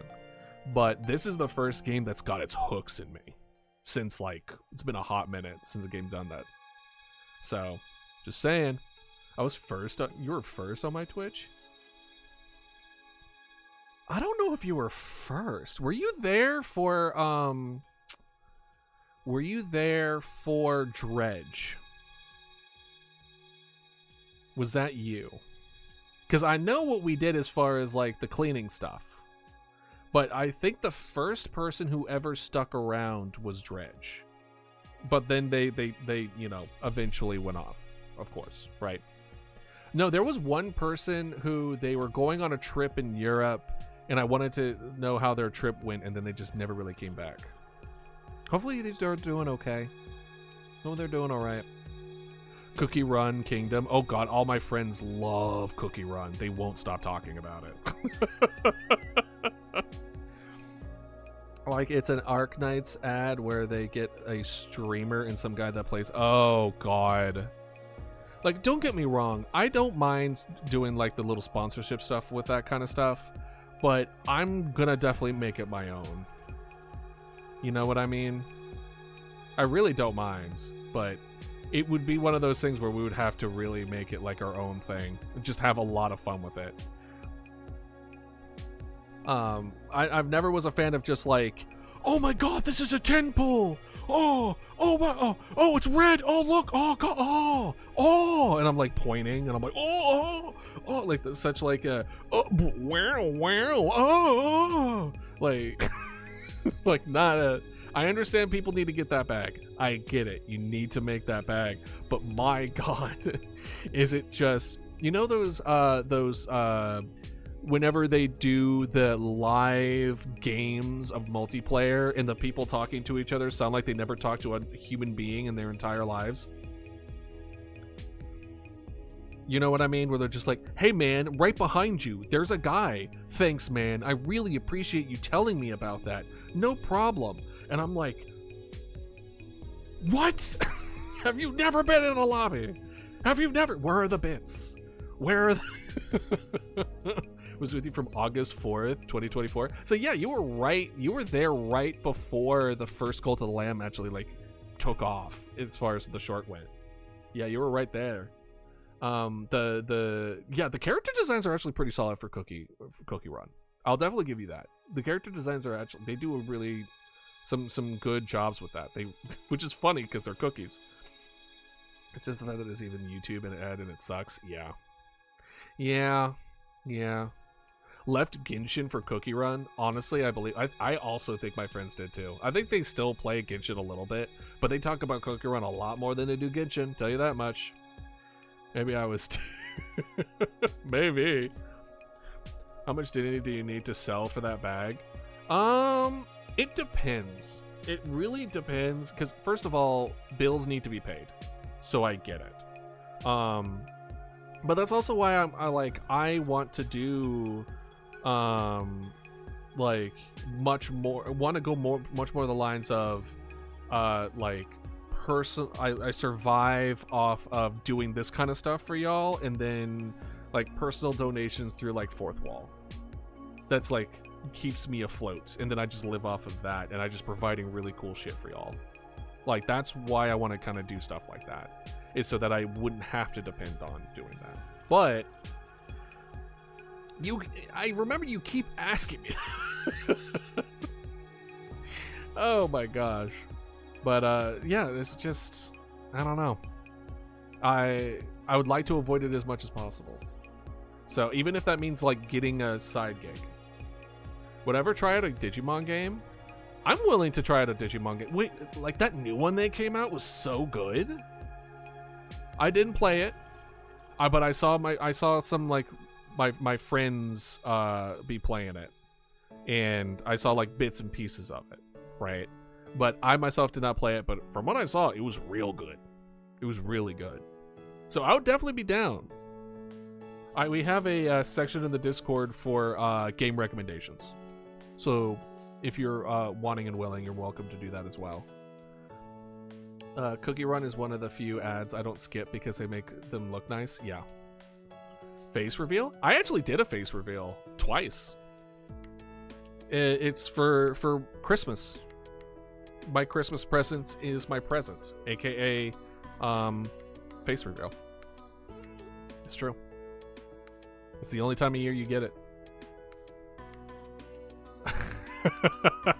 Well, it's in the VODs, so if you go back to the YouTube channel, it's there. It's there. There might be a clip somewhere in there, but I don't think so. Anyone clipped that day. Yeah, either that or it was just a coincidence. Well, I mean, I do Satisfactory for Christmas, so it was a coincidence. So it's like Christmas, I do the Christmas tree Satisfactory stuff, and then also like show my face. And then I have plans for April Fool's Day to make a PNG tuber of myself, which is going to be really funny. Okay, sounds good. But yeah, you should try it. I think so too. Ooh, I didn't realize they were making DLC for it. I thought it was a one and done thing. That's pretty cool. Hell yeah. But yeah, no, it sounds... There's a lot of good games. Can we redeem IRL Idealist? Definitely not. Yeah, wait, hold on. Redeem in what way? As in, like, turn my camera on? 100% no. I'm not camera ready when I do this. I'm barely ready when I do this. I'm barely coherent when I do this. What do you mean? Oh, PNG tuber. You don't have to redeem it. It's just gonna happen. So, like, on April Fool's Day, I plan on making it. So, save your points. There are like 3 planned DLCs, but the second part of the DLC comes out based around the Banco Digimon. See, I don't know enough about Digimon to be like super excited about the lore stuff. I used to watch Digimon. I loved the old school Digimon movies, especially where the moment where he's just like, "Oh my God, did you see that? No, I was sleeping, but you're driving." I laugh every time. But those movies slap so hard. They're so good. Bancho. Gotcha. Bancho. Or Bancho. Like Banjo-Kazooie. I can't find it. I'm sorry. Look at the Satisfactory, if you look at the Satisfactory playlist, it'll definitely be on there. Oh, wait. I know why it's probably not on there. We haven't caught up on the VODs yet. It probably just caught up on the Halloween stuff. You're going to have to look at an older Satisfactory video for last year. Not like a month ago last year. I'm talking about like a year and a month ago last year. That's why it's not there. Yeah. Put it in general. Hold on. What do you put in general? Uh-oh. What do you put in general? Uh-oh. Oh God, what do you put in general? Which dare I ask? Oh no, it's there. Yeah, that's funny. I loved that thumbnail, dude. It was so funny. Not the Christmas one? Gotcha. It was the one where the thumbnail shows the overline of me with a giant question mark. Thank you, Agent. I appreciate it.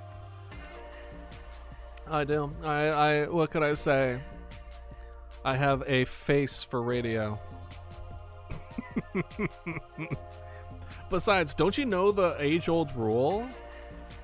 The age-old rule is all VTubers are hot. It's true. There isn't a single exception. I used to be ugly. So ugly. And then I became a VTuber and it changed. It's so it was like I woke up the next day and it was crazy. I used to be 4'7", and then I went to bed and I woke up as 6'3" king. I'm not 6'3", by the way. Yeah, no, Dragon, you look good. I remember you sending photos in the Discord, even though, you know, I wouldn't, to your comfortability, it wouldn't be something that I would ever ask for outside your comfortability.